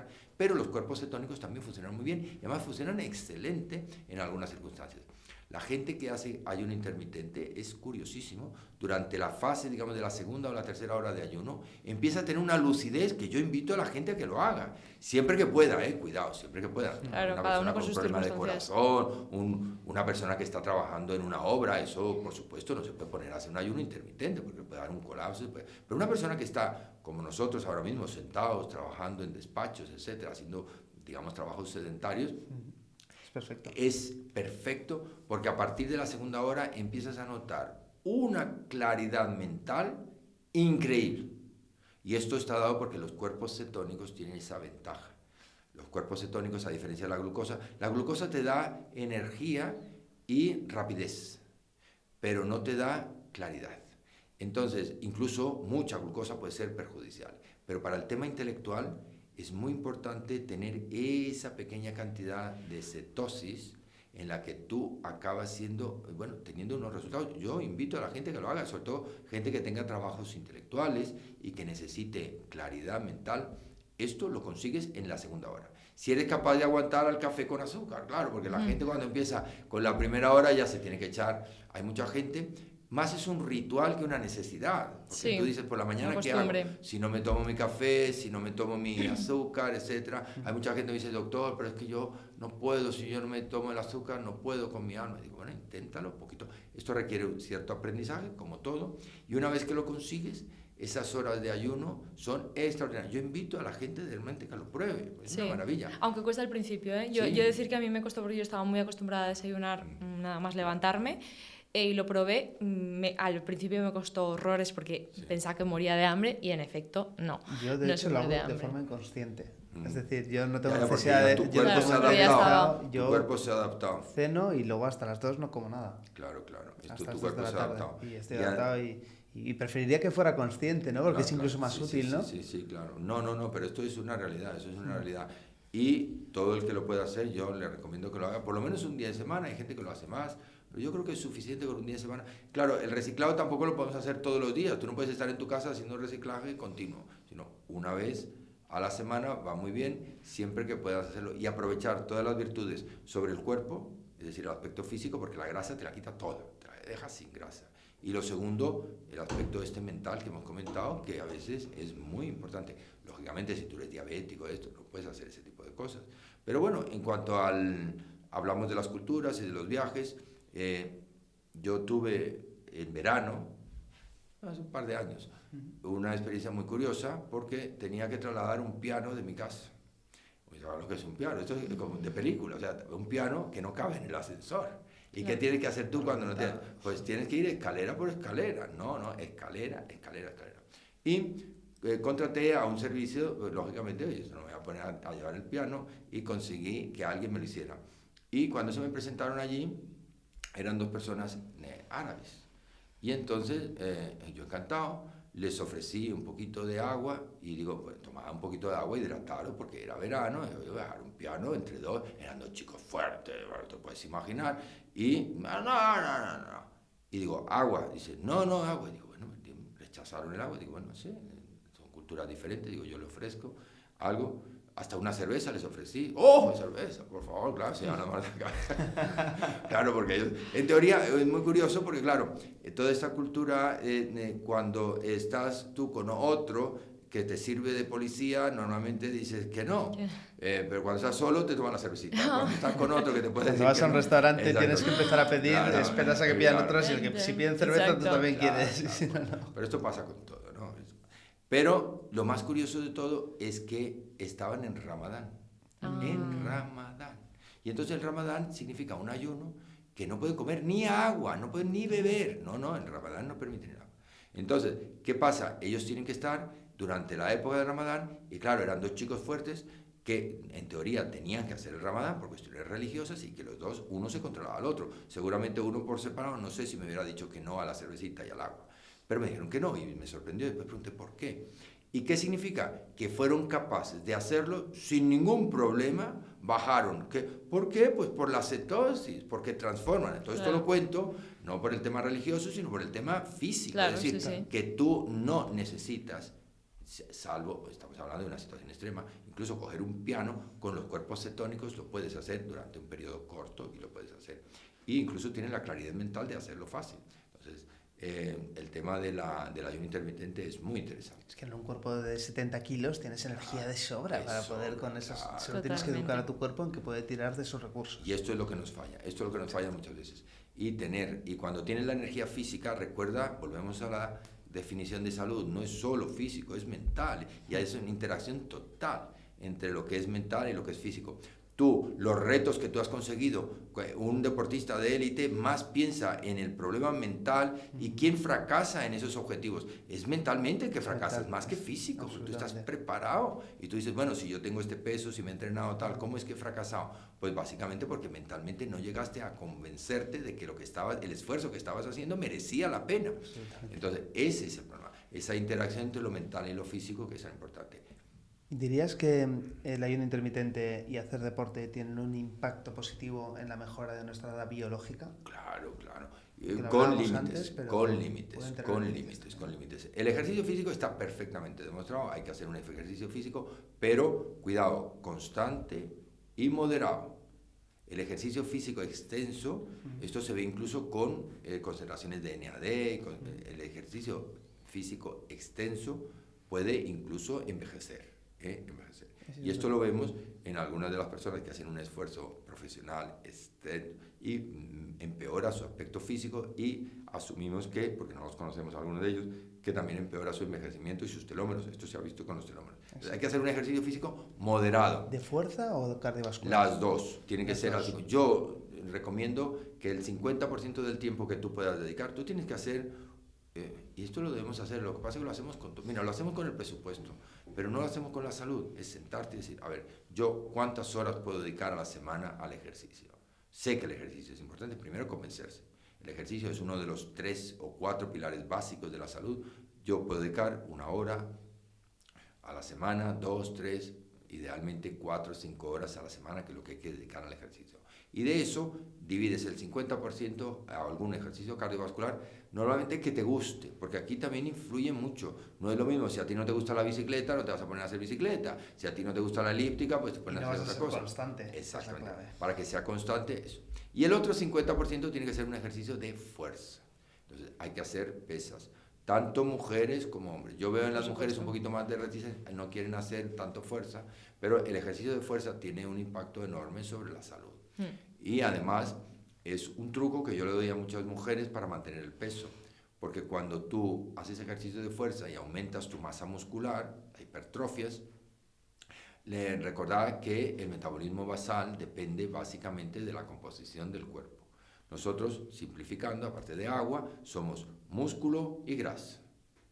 Entonces, una persona pues, puede tener de grasa, dependiendo del estilo de vida y las características, pues 20, 30% de grasa o 10% si eres Cristiano Ronaldo. Pero bueno, se puede tener una grasa aceptable, pero si consigues transformar la grasa en músculo, es decir, disminuir esa proporción y más músculo que grasa, entonces, ¿qué es lo que ocurre?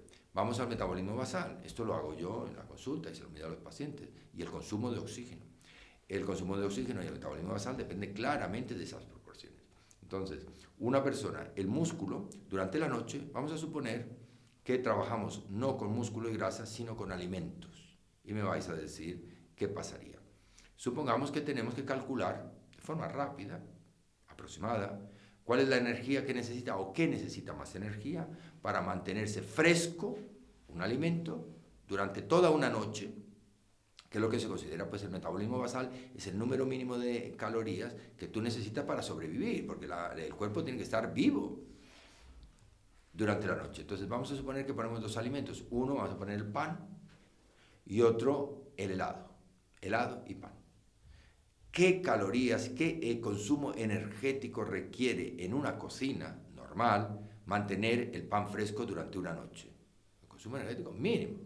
A lo mejor el ejercicio de abrir una ventana y dejar que refresque un poquito, es decir, nulo el consumo de energía. Pero el helado, para mantenerse fresco, ¿qué necesita? Tenemos que meterlo en un frigorífico y tenemos que consumir electricidad. Claro. Con todo lo que vale eso. Ahora apliquémoslo a las 2 partes del cuerpo. El músculo sería básicamente helado. Si el músculo no lo mimas, si no lo cuidas, el músculo se quema y desaparece inmediatamente como el helado. Entonces tú para mantenerlo necesitas un metabolismo enorme, 10 veces más. Para decirlo en términos exactos, el músculo necesita 40 calorías por kilo de peso para mantenerse firme, es decir, que tú 40 calorías las transformas. Y la grasa solo 4. Es decir, se da la paradoja, por ejemplo, yo que tengo muy poca grasa y tengo mucho músculo, se da la paradoja de que yo por la mañana, si me comparo con una persona que tenga mucho más grasa y tenga el mismo peso, yo estaré por la mañana muerto de hambre, muerto. ¿Por qué? Porque durante toda la noche he estado consumiendo 40 calorías por cada kilo de músculo que tengo. Claro. Mientras que la otra persona que tiene básicamente el mismo músculo, pero mucha más grasa, su cuerpo proporcionalmente está consumiendo prácticamente nada, 4. Entonces yo soy una persona mucho más eficiente desde el punto de vista energético. ¿Y qué ocurre? A la mañana siguiente desayunamos los 2 lo mismo, porque hay un límite para desayunar. Tú no te puedes poner morado del desayuno. Si los 2 desayunamos lo mismo, vámonos a la economía final. ¿Qué pasa? Si yo consumo un montón de energía durante la noche y como lo mismo, ¿quién va a engordar al final? El que el que tiene más grasa. Y esto crea los círculos viciosos, según los cuales tú siempre te mantienes con grasa. Y los delgados, estamos cada vez más delgados. Es decir, el delgado, para hacerte un ejemplo gráfico, tengo que hacer esfuerzos ímprobos por no adelgazar demasiado. Claro. Porque yo por la noche me consumo, yo no tengo grasa. Entonces, todo mi músculo está trabajando a 40 calorías por kilo. Mientras que otra persona conmigo está trabajando pues a 20, a 15 o a 5 calorías por kilo. Entonces yo por la mañana me desintegro y como mucho más de lo que podría parecer. Y la otra persona, aunque intente moderarse, y esto es lo que explica doctor, yo lo que como cabe en una mano y a pesar todo engordo. ¿Por qué? Porque tu distribución de grasa, músculo es inadecuada. Esto es un tip fundamental. Yo lo llamo el tip del $1.000.000. El día que alguien entiende en mi consulta eso, sale delgado toda la vida. Porque dice, oye, lo he entendido, sé que lo que hay que hacer. Lo que tengo que hacer es aumentar mi músculo, disminuir mi grasa y comer lo mismo. Y entonces el balance se equilibra. Es muy fácil, pero es complicado de entender. Espero que con manera de reproducir las cosas que tenéis, y seguro que tenéis muchos seguidores, vamos a intentar que la gente comprenda lo fácil que es perder peso con este medio desde esa perspectiva. Es que es muy sencillo. La ilustración que haces hace que se entienda muy bien. Sí, totalmente. Llegamos a la última pregunta del episodio antes de pasar al último bloque, que sería: ¿cómo de importante es el sexo en la salud de las personas? ¿Es importante o realmente no aporta nada el hecho de...? No, el sexo es importantísimo. ¿Sí? La vida sexual es muy importante a todas las edades. Cuidado, porque los más jóvenes, conforme a los que ya vamos teniendo más años, siempre es un fenómeno muy curioso que yo he visto como médico, que es probablemente el mismo, explica la misma actitud en los tres casos, que es que somos muy buenos padres, pero muy malos hijos. Esto es algo que corresponde a la especie humana. Yo he trabajado al principio en Puerta de Hierro con trasplante hepático.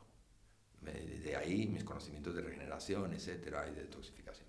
Y yo cuando pedía a la gente, hepático y renal, cuando pedía a alguien que fuera donante vivo de riñón, le preguntaba siempre, lógicamente, a las personas que fueran histocompatibles. Esto hay unos estudios y no todo el mundo puede ser, pero dentro de una familia, yo le decía al padre, por ejemplo, un niño, supongamos que tenía un problema hepático o renal o las dos cosas, y digo, mire, su hijo necesita un riñón, no encontramos donante, y dentro de la familia usted es la única persona histocompatible y creo que HLA idéntico, etcétera, que puede servir. Y entonces, ¿tú sabes lo que me contestaba el padre? ¿Cuándo empezamos? 30 segundos tardaba un padre de 50 años en decir cuándo le doy el riñón a mi hijo. Algunos me preguntaban, ¿tenemos 2 riñones? Pero todo el mundo tiene la anatomía fresca. Dice, tenemos 2, no me voy a morir yo. No, tienes 2 riñones, uno se lo das al hijo y te quedas con el otro. El otro es hipertrofia y tal. Mañana. Todo el mundo, nunca, y estuve varios años en el equipo. Nadie, ningún padre que fuera capaz de decirme que no lo hacía cuando yo le decía que era la única persona. Padre o madre, cuidado. Pero ¿qué pasa? El caso inverso. Yo también he tenido padres con 65, 60 años que necesitaban el riñón de su hijo. Y entonces le decía al hijo, lo traía aquí, dice, Pepe, Juan, lo que fuera, dice, tu padre necesita un riñón y tú eres el único. Ah, pero no es muy mayor, muy padre para estas cosas, era la respuesta algunas veces. Pero no sufrirá, ¿verdad? No será... Una respuesta increíble, increíble. Esto ocurre. Pues lo mismo pasa, ¿por qué traigo esto? Por el sexo. Tú te imaginas perfectamente el sexo, lo que está haciendo, o sea, tu padre te invita a ti a tu casa un día y tú te vas con tu mujer a la habitación y tú le dices, mira, no me molestes porque vamos a ver algunas cosas, unas cuentas que tenemos. Y tu padre sabe exactamente qué cuentas son las que van a hacer. ¿Y por qué quiere que no lo molestes? Es una manera indirecta de decirlo. Pero imagínate que es tu padre el que te dice lo mismo. Dice, mira, por favor, no me interrumpas porque estamos aquí haciendo unas cuentas y estoy con tu madre aquí y no quiero que me interrumpas. Tú jamás te pasa por la cabeza qué es lo que puede estar haciendo tu padre y está haciendo, precisamente porque tiene más experiencia que tú de la vida, pues está haciendo muchas cosas que tú no te alcanzas a imaginar. Nunca nos imaginamos a nuestros padres teniendo sexo, nunca. Y a tus abuelos jamás. Es imposible, cuando ellos tienen una vida sexual muy activa. También es otro estilo, es menos acrobática, en fin, va por otros lados. Pero el sexo forma parte de nuestra vida desde que somos adolescentes hasta que somos mayores, muy mayores. yo ayudo a la gente en todo este tipo, porque aquí hace falta pues condiciones articulares, claro, condiciones mentales, energía, hormonas para tener todo esto. Y el sexo forma parte de, primero, desde el punto de vista mental, es probablemente la actividad más satisfactoria, que más te equilibra, que más te relaja. Todos hemos tenido sexo y hemos sabido la situación después, te encuentras muy bien y no hay nadie que se encuentre mal después en general, salvo que sea en condiciones en general bien. Entonces, el sexo te sirve para relajarte. El sexo incluso es una actividad muscular y física, dependiendo lógicamente del tipo de acrobacias y tal, pero sí que sirve incluso como un trabajo físico. Hay varios libros al respecto. No es la mejor manera, pero bueno. Y lo tercero, lógicamente, indica. Para mí como médico, yo le pregunto mucho a la gente y piensa que estoy un poco pues, intentando cotillear y ver cómo es la vida sexual. No, no, a mí me preocupa porque yo no he conocido a nadie que, a ver, excusas para no tener sexo, todas. Infinitas. Todas claro. las que tú te puedas imaginar, desde el dolor de cabeza, esto, lo otro. Netflix ahora ha ayudado mucho porque Netflix es una buena excusa para los dos. ¿Sí? Te miras a la pareja y dices tú, ¿hay una serie? Y entonces rápidamente sales de la excusa y te sirve para salir del cuento. Pero realmente nadie que estuviera mal puede tener relaciones sexuales. Es muy difícil encontrar, yo no lo he encontrado nunca. Es decir, si tú te duele, incluso cosas como dolerte un dedo del pie, imagínate que tienes gota y que te duele un dedo del pie, tú crees que está para sexo, tú le dices a tu pareja, mira, déjame un poquito, me duele el dedo del pie, y fíjate que en principio el dedo gordo del pie no tiene ninguna relación con el tema sexual o genital, pero tú dices, no me encuentro bien. Ahora fíjate para qué utilizo el sexo, porque cuando si yo le pregunto a la gente, ¿tú tienes una vida sexual plena? ¿Estás satisfecho con tu vida? Etcétera, etcétera. Tú dices, sí, significa que estás perfecto. Para mí es más que un test de telómeros. Una persona que tiene una vida sexual activa, vital, diaria, pues es una persona que está perfecta. Yo no tengo que ser telómeros. Exacto. Es un buen marcador de salud. Y entonces las personas que no sean capaces de tener ese tipo de vida deben hacérselo mirar. Algo me pasa, doctor. Búsquelo. Muy importante. Sí. Pues me ha encantado ese mensaje para terminar el penúltimo bloque. Ahora pasamos al último del episodio, que es un bloque un poquito diferente. Son 5 preguntas cortas que debes responder lo más brevemente posible. Correcto. La primera de todas, ¿cuáles son los 3 complementos nutricionales imprescindibles para el doctor Mera? Bueno, para mí, básicamente el grupo de antioxidantes. Los antioxidantes me gustan mucho y porque realmente la gente lo que busca es energía y la energía es la fuente de todo lo que hemos comentado antes. Entonces, yo busco como antioxidantes, me gusta mucho el resveratrol, me gusta la quercetina, me gusta el lipoico, me gusta el NAD, me gusta la coenzima Q, Q10, todo el grupo de antioxidantes, cada uno lógicamente en su estilo, dependiendo también de la alimentación de la persona, porque todo esto lo podemos obtener. Yo siempre digo que si fuéramos capaces de comer bien, perfecto, no haría falta suplementos, pero esto es una quimera, es imposible. Exacto. Grupo de antioxidantes. Después está el grupo el grupo de los que a mí más me piden los pacientes, es el tema el colágeno. La gente quiere mejorar, un poco como el sexo. La gente pretende que si tú estás bien en tu aspecto físico, estás bien en el interior. Esto no siempre ocurre. No siempre ocurre, pero sí que quisiéramos tener bien. Y el aporte del colágeno la gente quiere buscar y la verdad que perdemos un 1% de colágeno todos los años. Y cuando llega la menopausia perdemos hasta el 5%. En 10 años hemos perdido el 30%. Esto yo lo comparo con el tema de la foto del WhatsApp o del Facebook. Tú la pones y cuando tienes menos de esas pérdidas, entonces la foto te vale varios años. De un año para otro te reconoces como tal, pero es que después tienes que cambiarlo todos los meses, porque es que ya no te reconoces. Esto está cambiando. Y el tercer grupo sería el de los probióticos. Comemos muy mal, tenemos una salud digestiva mala, la salud digestiva es, antes lo comentabas tú, el segundo cerebro, el intestino es fundamental y gran parte de los problemas que tenemos se pueden corregir de manera muy sencilla, aportando probióticos que hemos destrozado por la mala alimentación, por las intolerancias, por la forma de comer tan rápida que tenemos, etcétera, por una serie de razones que no nos ha dado tiempo a comentar, es muy importante mantener. Si yo tuviera que elegir 3, me dejas elegir solo 3, yo elegiría esos 3. Pero hay más. Está perfecto. Un hábito diario que el doctor Mera considere obligatorio, que te vas de vacaciones a donde sea y lo haces todos los días. Bueno, un hábito, yo creo que el hábito fundamental sería la sopa de miso, es lo que hemos comentado antes. Pues la sopa de miso te aporta 4 Yo al menos cosas. es el que me he quedado. Este es el más importante. Sí. Y el ejercicio, yo creo que esto es otra de las cosas. Déjame poner aquí un apéndice. El ejercicio físico es algo que siempre podemos hacer en cualquier circunstancia y lo único que hacemos son excusas.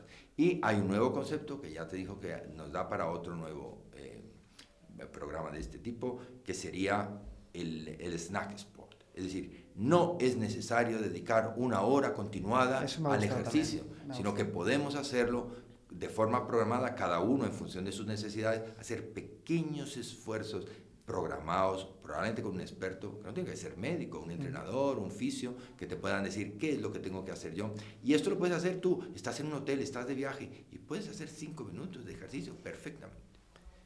Descanso, deporte y alimentación. Ordénalos por orden de importancia.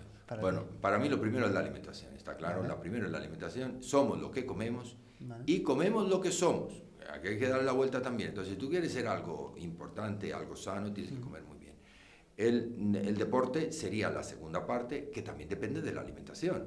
Tú comprenderás que si tú te vas a hacer un triatlón, tienes que comer de forma totalmente diferente a yo, que no hago un triatlón. Entonces, la alimentación sería importante, el tipo de ejercicio y, por supuesto, sin descanso no podemos volver a iniciar el ciclo. Y esa sería la secuencia. Pero además la secuencia la has dicho de forma natural y debe ser continuada. Como hago ejercicio y descanso y vuelvo a empezar. Esta sería la secuencia. Me encanta. Un hábito moderno que nos esté matando. Bueno, el consumo del teléfono. Esto es algo que realmente tenemos que intentar evitar por 2 motivos. Por una parte, porque nos estamos haciendo, está cambiando nuestra filosofía de la vida.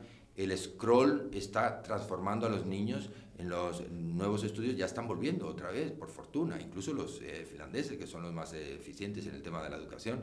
Los niños se acostumbran al scroll y el scroll es el aprendizaje de la vacuidad, de la irrelevancia. Es decir, tú cuando haces un scroll no eres capaz de distinguir qué es lo realmente importante de lo no importante, entonces intentas verlo todo muy deprisa. Y lo que quieres es ver muchas cosas en muy poco tiempo. Y esto es un error. Debería haber algún sistema, y yo estoy seguro que pronto, esto lo conseguimos con favoritos, lo conseguimos con seleccionando grupos de amigos, etcétera, para que el scroll no te agobie, porque llega un momento en que el día solo tiene 24 horas. Y yo mismo, fíjate que lucho contra esto, y yo he tenido algunos días de 7 horas de teléfono. O sea, es una cosa impresionante. No me refiero a hablando por teléfono, entre WhatsApp, consulta, internet, yo consulto mucho internet, etcétera, etcétera. Pero es que si le dedicas 7 horas de tu vida a estar a eso, claro, todo lo demás que son tus relaciones personales, tus relaciones familiares, el ejercicio. Yo he visto a algunas personas en el gimnasio caminar. Yo hago normalmente, esto es un snack sport, que ya comentaremos, 12 minutos a 12 kilómetros por hora. Entonces me pongo 12 kilómetros, pero son 12 minutos nada más, una especie de Cooper en la excelencia, ¿no? Para mi edad. Y yo veo gente que está haciendo allí 2 kilómetros, haciendo scroll con el Facebook y con esto. ¿Tú crees que eso tiene algo? No. Claro, porque el ejercicio, yo no soy un experto en estas cosas, pero sí he trabajado mucho y gran parte de estar haciendo, cuando yo hago mis 12 minutos a 12 kilómetros por hora, yo estoy sintiendo mis glúteos, los estoy sintiendo, mis gemelos, estoy viendo mi cuerpo, cómo respiro, y eso es una parte fundamental del entrenamiento. Pero si tú estás allí viendo, pasando páginas de TikTok, pues lógicamente eso no tiene ningún interés. Eso es una pérdida de tiempo total, eso es la irrelevancia máxima. Entonces, esto es muy importante. Y yo creo que esa pérdida de la relevancia, esa pérdida de identificar que nos está comiendo nuestra necesidad, nuestro hambre que tenemos realmente de conocimientos, de comunicación, que esto, es decir, es lo de siempre, es decir, por la boca muere el pez. Es decir, nuestro afán por estar al día, por conocer todo lo que pasa en el mundo. Hoy en día tú puedes saber lo que pasa con una persona de Singapur, puedes comunicarte con otra que está en África y puedes conocer y hacer amistades con todo el mundo. Eso puede acabarte en la irrelevancia de que tú realmente, la persona, tu amigo íntimo, pues no le dediques el tiempo necesario y no puedas tener una charla. Oye, te cuento un problema, mira que me va mal con mi pareja. Totalmente de acuerdo, además. Entonces, yo creo que ese es el problema de nuestro tiempo y con el que ya se está intentando cambiar en los niños, y yo creo que llegará un momento en el que buscaremos un equilibrio. Yo creo que llevaremos unas gafas, no tardaremos mucho en tener como una especie de disco duro que nos ayude, pero que no sea el sustituto. Además es que es muy incómodo, yo no sé vosotros con lo que hacéis, pero claro, cuando estás con el teléfono puedes hacer nada, puedes hacer muy pocas cosas. Sí, totalmente. Entonces, cuando tú tengas, que yo creo que esto será poco, unas gafitas holográficas que tú le digas, por ejemplo, oye, dime la capital de Kazajistán, y te dice todas las características, y todo te la diga mientras tú estás haciendo otras cosas. Pero todo esto de que tengas que estar bajando la cabeza, aparte que estamos viendo problemas cervicales, problemas de manos, problemas... Todo esto es... Una auténtica pandemia actual. Y la última pregunta sería, ¿cuál es el invitado que te gustaría ver a ti en el podcast de Cobolabs? Bueno, mira, a mí me interesa muchísimo, dos personas en Cobolabs realmente me resultan muy atractivas. Una es el doctor Campillo, que es un experto en todo esto, es un verdadero experto. Yo no soy experto, yo soy un clínico, es decir, yo sé lo que la gente quiere, la gente demanda. Tú eres humilde también. Pero él realmente es un experto que nos puede hablar y creo que es muy interesante de biodisponibilidad, de productos, diferencias entre los productos, y me gustaría mucho pues tenerlo aquí, escuchar y aprender de él. Pues sin duda le traeremos. Le traeremos próximamente. La otra ya ha estado aquí, que es Elisa, y es una nutricionista encantadora, que sabe muchísimo, que hace una nutrición integrativa y que también, pero como ya la has traído, pues creo que la volveremos a traer porque sin duda es otra grandísima recomendación. Bueno, agradecerte, Vicente, que has venido, has hecho cientos de kilómetros por estar aquí, es una maravilla tenerte aquí, charlar contigo, disfrutarte en el día a día con Cobolabs, con tus formulaciones, con tus... Encantado, y cada vez que queráis contar conmigo, yo estoy encantado, porque me servís de una cosa que en el fondo es lo que necesitamos pues las personas que nos dedicamos a la salud, y es que el mensaje trascienda y que se transmita a un grupo importante, porque yo, claro, mi audiencia es muy limitada, yo tengo un paciente todos los días, y además el paciente para mí es lo más importante, es la relación médico-paciente, ¿no? Entonces, cuando yo veo a alguien, nada es más importante que esa persona que tengo delante, pero estas oportunidades pues me brindan la posibilidad de decirlo a mucha gente, y yo creo que hacéis muy bien divulgando todos estos, digamos, conceptos que están cambiando mucho en la medicina. Pues lo seguiremos haciéndolo. Y te lo agradecemos que nos lo valores. Y bueno, esto ha sido todo por hoy. Gracias a todos por estar ahí y nos vemos en el siguiente capítulo. Mil gracias. Chao. Muchas gracias.